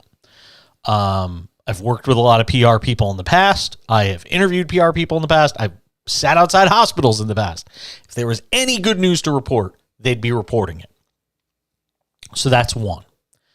The other news is that the Buffalo Bills are going back to Buffalo. And if the Bills are flying back as a team to Buffalo, it tells me this game's not getting played, not this week. Because if they're not playing it tomorrow, I know it sounds crazy and ghoulish to think of that, but if they're not playing the game tomorrow, they're not playing it. Not playing it this week. And maybe they'll figure out a way to, make this work in terms of scheduling. Maybe they push back the playoffs a week. As Jason Cole pointed out last hour from Outkick.com, NFL reporter there, they could push everything back a week and then just have 1 week off between conference championships and the Super Bowl. But again, Bills flying back to Buffalo, and that should speak volumes about where we stand as far as this game is concerned. The NFL is holding a conference call as we speak with the media. I will give you information right now as we get information from that conference call. This is not something that I can just tap into and we can listen into it. Otherwise, I would.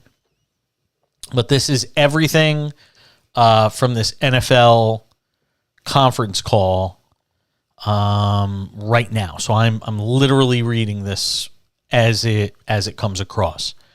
And please understand that I'm reading this as I see it, so bear with me here. NFL executive Jeff Miller. No updates on medical conditions beyond league statement. Call about decision-making that was made in real time. Troy Vincent, obviously, who heads up one of the people that heads up the Players Association, says, actually, Troy Vincent's with the league now. He's in discipline. Emergency action plan covered with all teams each week. Constant communication with the commissioner. Medical staff, we were just trying to make sure we were doing right by DeMar. Vincent said, I've never seen anything like it since I've been playing. Immediately, my player hat went on. So that's the very latest that we have. And again, as we get more information, I will make sure to provide it to you guys. But that's the latest we got right now as this conference call is literally going on as we speak. Wild night, though. It's really that's just about the most we could say right now. Just a wild night. And obviously not for a good reason, but see if there's anything else. EVP of Football Operations Troy Vincent says coaches did not discuss resuming Monday Night Football after the Damar Hamlin injury. By the way, this is all blue check guys, verified reporters that are reporting from this conference call. So that's what you're seeing right now. So again, as we get more information, we will provide it. Again, no decisions have been made. No decisions have been made regarding the resumption of the game, which, while it might be the furthest thing on our minds, it has to be on the minds of the league in terms of maintaining the integrity of the league and all of that stuff. NFL executive Dawn Aponte says medical advice guided our decisions. We made decisions that we believe to be in the best interest of Damar and both teams. Coaches, players were obviously traumatized after witnessing Damar Hamlin injury. That's the EPV of Communications, Jeff Miller, stating that.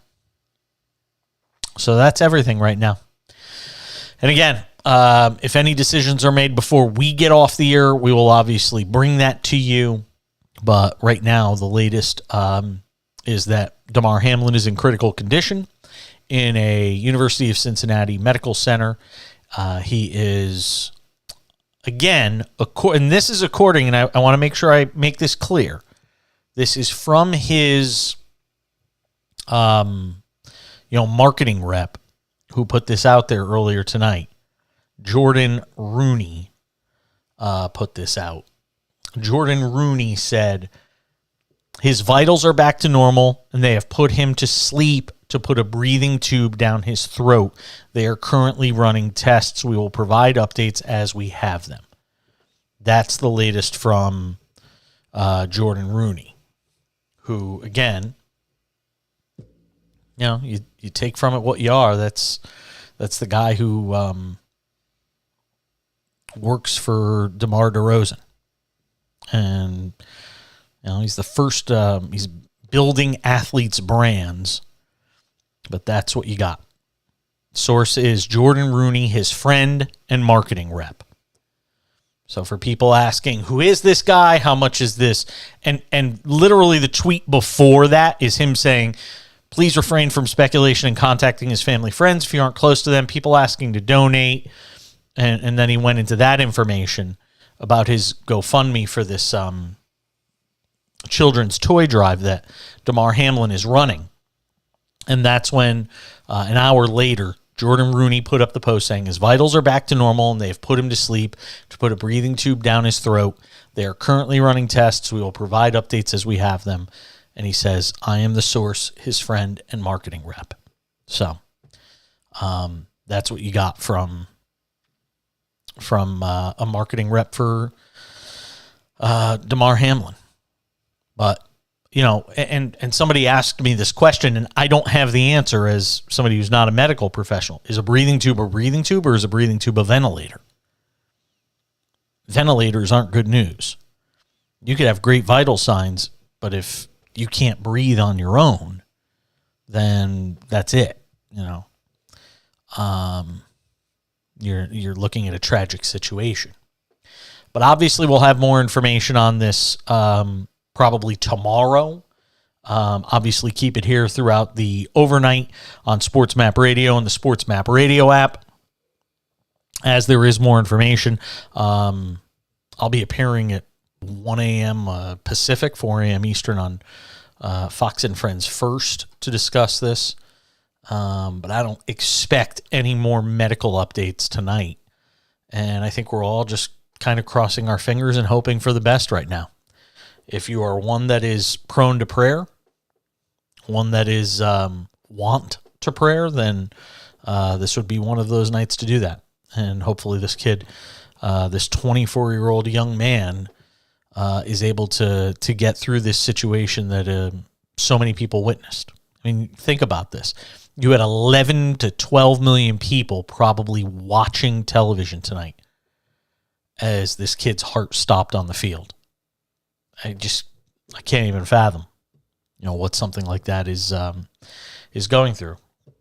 1-800-224-2004. If anybody wants to weigh in this final hour of the show, 1-800-224-2004. Nick Ferguson is a friend of the program, former NFL safety, and I got to speak with him in the first hour of our show tonight. For those just tuning in, we will play that for you coming up in about 16 minutes because I wanted to hear from an NFL player, if they had ever been through something like this. And Nick is just a little younger than me, a few years younger than I am.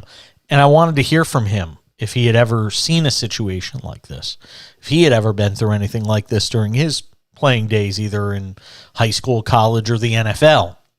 And you'll hear his answers to that coming up a little later on in this hour of the show, about 16 minutes from now, my conversation with Nick Ferguson, who has seen what transpired tonight, and we'll get his thoughts. We've already spoken with Jason Cole, who does a terrific job for Outkick.com, covers the NFL for them. Also, Dr. Ben Woodrow joined us earlier in the show with WebMD. He's also an emergency room doctor at the Gunderson Clinic in western Wisconsin, and somebody I've often turned to for anything sports and medically related. If you missed anything from the show tonight, All of those conversations will be available on the Cash In podcast, which you can subscribe to on any of your favorite podcasting platforms. The Cash In with Jason Page podcast available, Spotify, all your favorite podcasting platforms. Please go and subscribe. If you missed any of the show tonight, we will have the most important information right there on the Cash In podcast. We're back with more. There was other news, if you will, tonight in sports. Something that's only happened 5 times in the history of the NBA now. Tonight was the 5th time it happened. We'll tell you what that is as we continue on the Cash In on SportsMap Radio.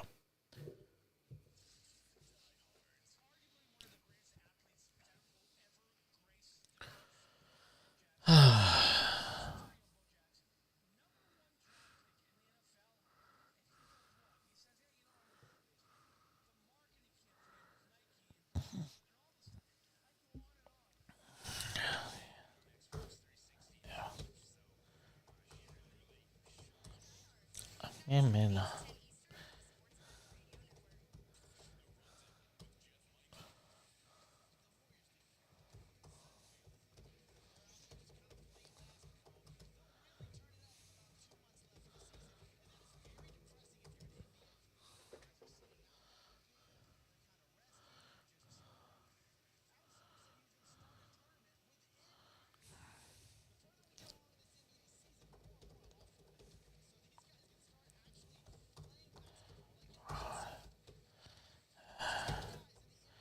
It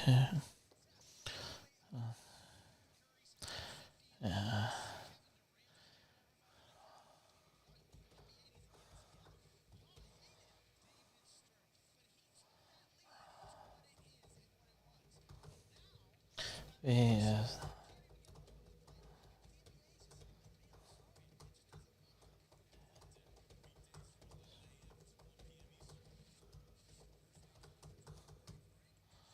It's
Thanks.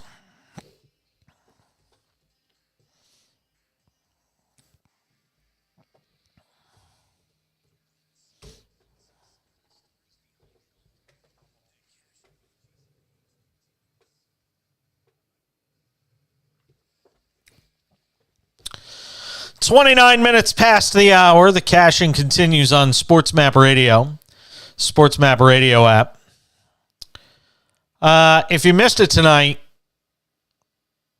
I got to take a breather from this Damar Hamlin story for a couple of minutes because it's so heavy, and we've all been kind of swimming in it, and I can't even imagine if we're swimming in it, what it must be like for his family, friends, teammates, all of that stuff. But just for a moment, step back from it and tell you that one of the all-time great performances tonight in the NBA, and it feels like we just said that, a week and a half ago with Luka Doncic. you had another one tonight with Donovan Mitchell of the Cavaliers, who in an overtime win over the Bulls, 145-134, Donovan Mitchell went off for, wait for it, 71 points. 71 points. Amazing. Yep. DeMar DeRozan tonight in an overtime game goes for 71. Here's the stat line. 50 minutes, 22 of 34 from the field, 7 of 15 from 3, 20 of 25 from the line, 11 assists, 8 rebounds. He was 2 rebounds short of a 71-point triple-double. And I've said it before, and I'll say it again, the numbers in the NBA this year are just bonkers. They're off the charts bonkers. And it's just no end in sight. The numbers are just going to continue to be the numbers. And you're just going to continue to see guys putting up these monster numbers game in and game out. But that's what it is right now. Every night you're seeing, a 40-point game, a 50-point game. What did LeBron just have? 48 or 42 or something on his birthday in his 20th season in the league?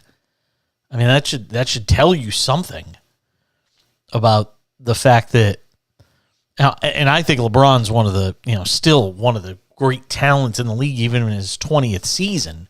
He'd be pretty high up if you were drafting a team to put together, but I mean, guys are just putting up very gaudy numbers. And whether it's because guys aren't playing defense or the change in the rules, no take fouls, more transition buckets, all of this, who knows? But we're seeing numbers. This is not being hyperbolic. We're seeing numbers on the level that we have never seen, at least in a generation. I mean, there was a time in the 80s where scoring was really high, but we're seeing it at a level right now that I don't think any of us can recall seeing. And it continues to be a thing. I had planned tonight, excuse me, I just hit my mic. I had planned tonight to do a whole bunch of conversation on the college bowl games and NFL week 17. I had planned to do all of that. We'll just push it back and do it tomorrow on the show. And of course, we'll have more updates as it relates to the Damar Hamlin injury. Again, in critical condition tonight. There will be no further updates from the University of Cincinnati Medical Center. Also, I mentioned this in the last segment, the Buffalo Bills as an organization have made the decision to go back home to Buffalo, which should tell all of us that there's probably not going to be any resumption of this game this week. And again, how that impacts anything football related, I don't think any of us know. And honestly, I don't think any of us should really care at the moment. But that is, where we are as far as the game tonight, which was suspended. The NFL making that decision. And again, a conference call was being held as of a short time ago. I don't have any new information on it. I don't have any new updates in terms of what the league is saying. But as of right now, interesting. The Bengals have put on blue lights at Paycor Stadium in Cincinnati for Damar Hamlin and the Bills family. So obviously a nice gesture there by the league. NFL Executive Vice President of Football Operations Troy Vincent on a conference call a short time ago saying, it was obvious on the phone the emotions were extremely high. It was a very volatile situation. The coaches led their locker room. So that is the latest from Matthew Keys, who is an award-winning journalist with a number of different publications. So that's what you got right now from the NFL. ESPN again reporting tonight that Damar Hamlin was given CPR. A defibrillator was used, oxygen administered while he was en route to University of Cincinnati Hospital. after collapsing during that game against the Bengals tonight in Cincinnati. Team buses for Buffalo Bills have left Paycor Stadium. Some players, according to this, will remain behind. So maybe the whole team isn't flying back. And this is why, these sorts of things are, these sorts of situations are sort of fluid and ever evolving, is exactly for situations like this. So, all right, that's what we have right now. If anything else breaks before the top of the hour, we will let you know. Nick Ferguson will be my guest coming up in a couple of minutes. He was our unplanned 2-for-1 tonight. The former NFL safety obviously has spent a lot of time in and around the league as both a player and somebody who's helped coach organizations and served as a mentor to players, and even interned, I think, with a team once just to see what it was like to work within an organization. Nick Ferguson will join us coming up in a couple of minutes, and we'll get some thoughts with him on the injury to Damar Hamlin and get some perspective from him on, what he's seen throughout his career as it pertains to injuries like this one. So that's coming up in a couple of minutes. Stick around. We continue in this final hour of the Cash In on a Monday on SportsMap Radio. Keep Damar Hamlin in your thoughts.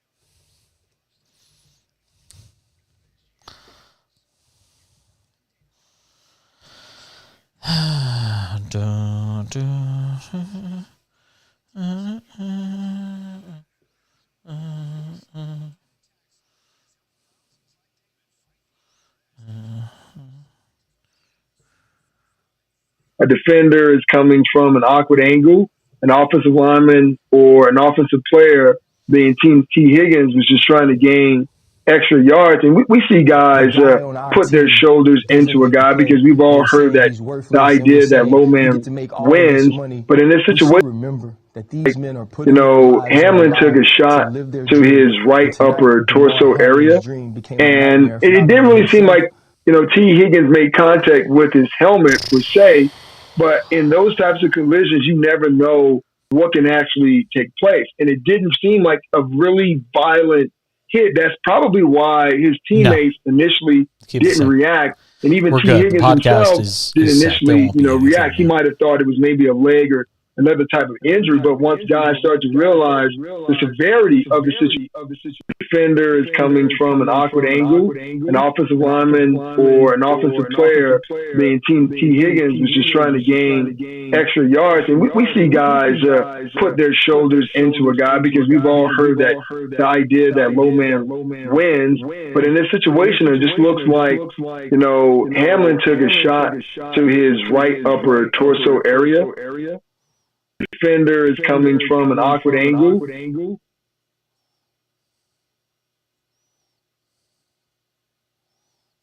Defender is coming from an awkward angle. An offensive lineman or an offensive player, being T. Higgins, was just trying to gain extra yards. And we see guys.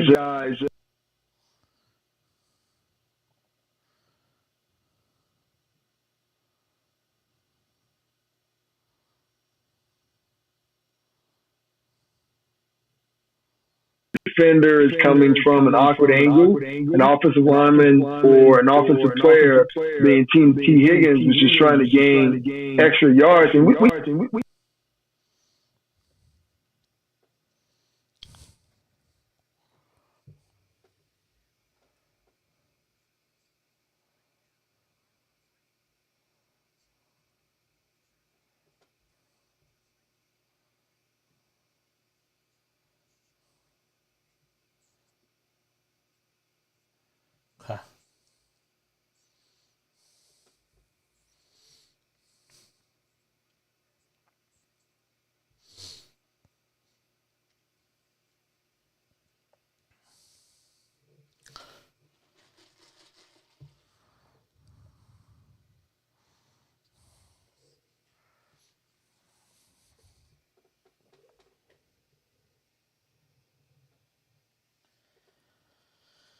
20 minutes till the top of the hour. Cash in on SportsMap Radio, the SportsMap Radio app. Thank you for being with us tonight.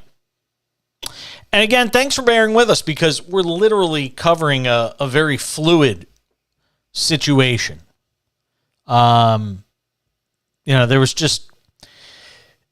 just no way to plan for these sorts of things, and you do the best you can with the information you have. One more from NFL executive vice president of operations Troy Vincent said, because there had been reports that they were going to give a 5-minute warm up to the Bills and Bengals to get ready and resume playing. Troy Vincent is denying that story. Quote, "It never crossed our mind to talk about warming up to resume play. That's ridiculous. That's insensitive. That's not a place we should ever be in." Okay. We'll see if there's any other information that comes out regarding that, because there are some people that are claiming that's exactly what happened. All right. Earlier tonight, I got a chance to speak with Nick Ferguson, former NFL safety, joined me on the show, and we talked about a whole host of issues, including what it's like to go through this situation as a former NFL safety, somebody who's been out around the league plenty over the years and played professional football for years. I asked him if he had ever seen anything quite like this, and we talked about the play in which Damar Hamlin was injured. Take a listen. See guys put their shoulders into a guy, because we've all heard the idea that low man wins. But in this situation, it just looks like Hamlin took a shot to his right upper torso area, and it didn't really seem like T. Higgins made contact with his helmet per se. But in those types of collisions, you never know what can actually take place, and it didn't seem like a really violent hit. That's probably why his teammates initially didn't react. And even T. Higgins himself didn't initially react. He might have thought it was maybe a leg or another type of injury, but once guys start to realize the severity of the situation, you can see that emotion play out on the face of a lot of the players, especially the Buffalo Bills players who have been teammates with Hamlin this entire season. This might be asking you a lot, and asking a lot of you, but I'm going to do it anyway because just sort of where I am right now. You've been around the league a long time. You played in the league. Have you ever seen anything? Is there anything that you can harken back on from your career that even whether high school, college, football, NFL, anything that comes to mind? A situation like this that you've been a part of?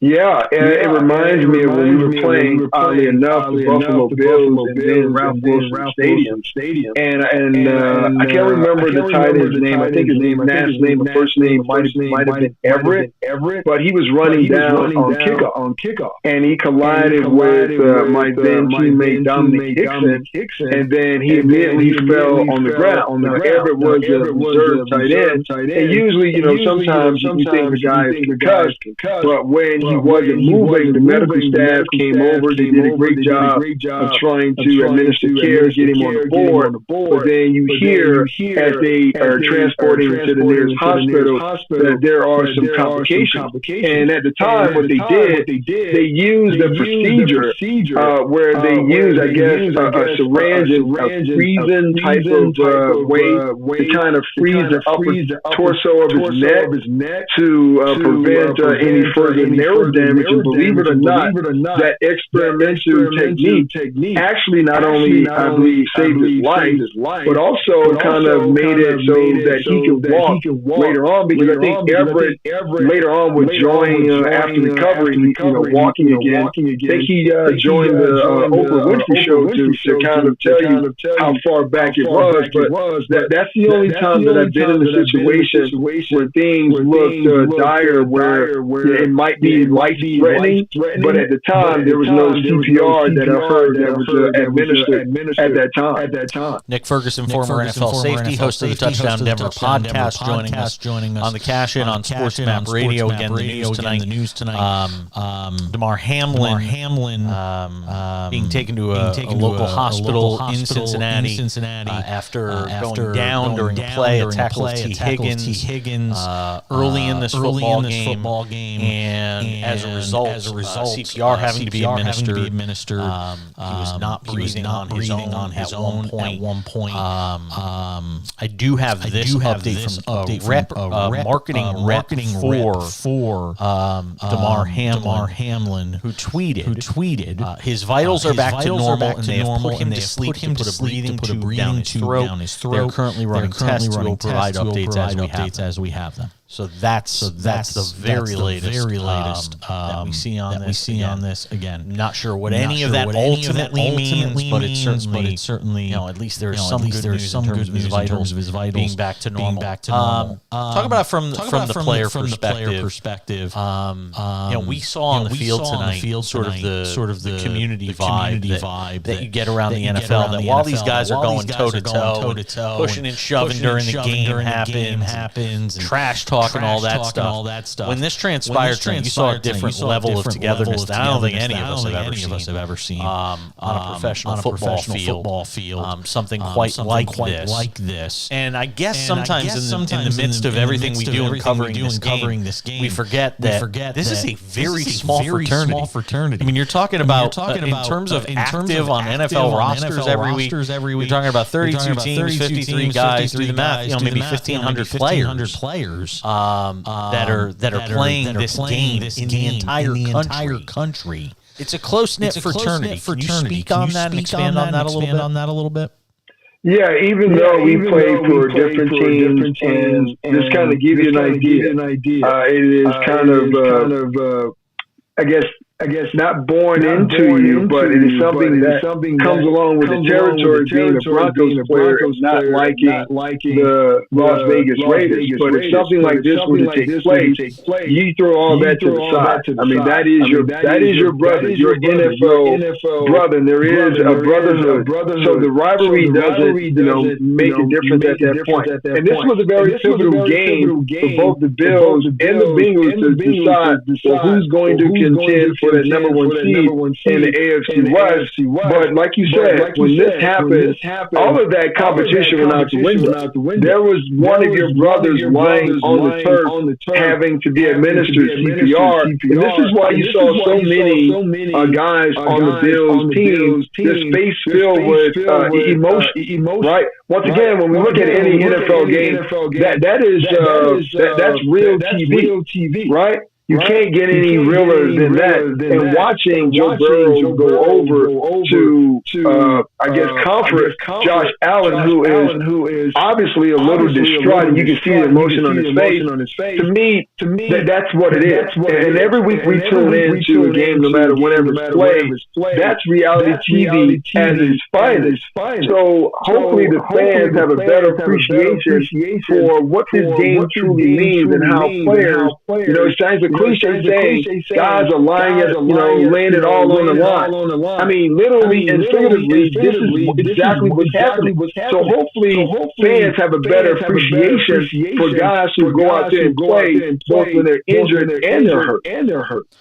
Talking with Nick Ferguson, our guest, former NFL safety, Touchdown Denver podcast, joining us on the Cash In on SportsMap Radio on the breaking news of Damar Hamlin, who is essentially we're talking about a guy fighting for his life right now in a local hospital, and again we'll give you the updates as we get them. I don't even know if I should ask you this, but how do you deal with this as a league now with trying to make this all work in terms of scheduling and all that? I mean, it's a game of consequence relative to the league. I mean, I don't even know. How do you go about that if you're the league? You have to figure out right away. And there was a shot of the coaches inside the tunnel. Both Zach Taylor and Sean McDormand having a conversation. And I'm sure there was someone in New York City that has placed a call to both of those teams as they're trying to frantically figure things out, because before the game tonight, the schedule for Saturday was already set. The Broncos game against the Chargers was already set for 225. And because we are at this stage of the season where you're trying to figure out which teams are going to jockey to what position and who's going to have that number one seed and get that bye, now they have to come with a whole contingency plan. So that means they have to play this game over, because it wasn't in the fourth quarter. It wasn't officially decided. This game was still in the first quarter, 7-3 in favor of the home team. So you can't say, well, Buffalo, or you were down by 4 points, so you lose this particular game, and that changes, their playoff history. But the league has to kind of figure things out. They're going to push this back. That means that every other game may be pushed back, because if you don't, now you're forcing both the Bengals and the Bills to play on a short week. It's almost going to be like an extra Thursday night game for them. And based off what we saw, do you really want to do that? Do you really want to put players in that particular situation when they're mentally trying to get over what they just saw tonight? So the answer is no. So we may see maybe the Super Bowl push back, maybe a couple of things push back, but you're not going to be able to play this game and move on that quickly, because this is going to become a topic of conversation. Obviously, player safety is going to come up again, and then the most important thing, especially for retired players, where's the level of compensation from a financial standpoint for guys who suffer injuries like this after their careers are over? That is something that has been debated for years, but it's never really played out in real time on talk radio and national television. That may be a topic of conversation as well. Nick Ferguson does a terrific job in the Touchdown Denver podcast.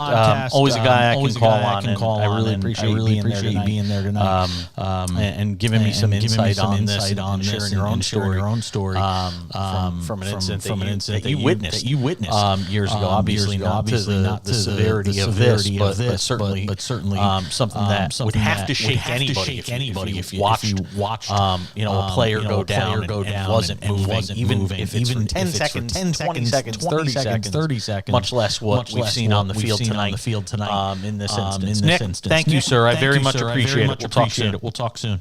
All right, talk to you soon. Nick Ferguson, joining us on the show. Touchdown Denver podcast is where you can check out his work. All right, 1-800-224-2004 is the number. We'll give you the latest info as we have it coming back on the other side as we continue on the cash in. Stay with us, SportsMap Radio.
Yeah, I'm here.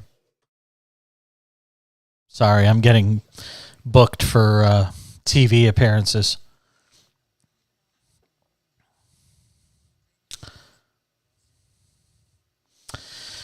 I got to go on Fox News at 4 a.m. Eastern. Yeah, fun. Middle of the night. And then might be doing...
Good to have you with us. Boy, wild game. Wow. What a wild game they're about to go to a third overtime. Wow. Warriors and Hawks tied at 141 through 2 overtimes. Yowzer. Klay Thompson's got 54 tonight for the Warriors. Trae Young with a game-tying shot with just under 8 seconds left. Wait, did the Warriors just win it at the buzzer? They did. The Warriors just made a shot at the buzzer to beat the Hawks. 143-141 in double overtime. Klay goes off for 54 in the win. Draymond Green had 5 points, but he hit a 3 in overtime. That was just silly. With the shot clock winding down. So, yeah, well, win for the Warriors in double overtime. They're going to review it, but I'm pretty sure the shot was good. 143-141. Boy, there's some weird, wild games in the NBA tonight. Klay goes off for 54 in double overtime game. 10 of 21 from 3, by the way. And, again, the big news from basketball tonight on a night where really the story is DeMar Hamlin. So we really haven't talked about much of anything else, but the Cavaliers get 70. It looks so weird to see it in a box score. They get 71 from Donovan Mitchell in a 145-134 win over the Bulls. Pretty magical stuff. I think it was Kevon Looney that might have hit the game-winning shot as time expired for the Warriors in that game. It's amazing. The team can win at home. They cannot win anywhere else. It is the weirdest thing. The Warriors are 17-2 at home. 17-2 at home. And they're 20-18, which means they're 3-16 on the road.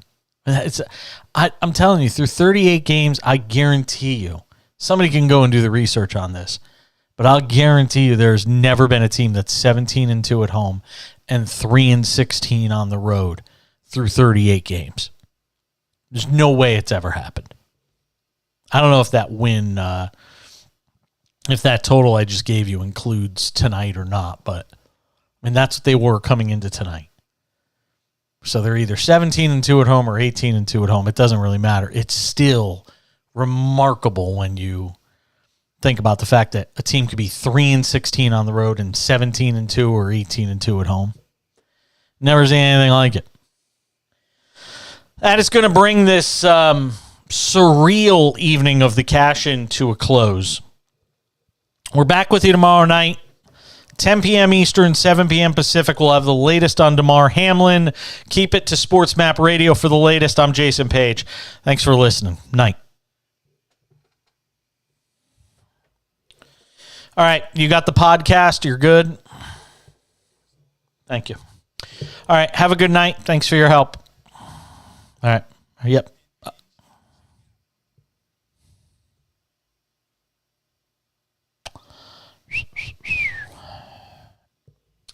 Crazy, crazy night.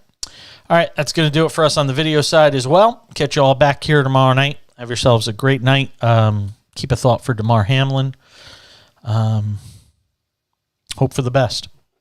Follow me on Twitter at the back page if you want to be updated on where I'm going to be appearing on television. I have a feeling I'll be on a couple of shows today, but we'll have to wait and see. I'll catch you all later. Everybody have a great night. Bye.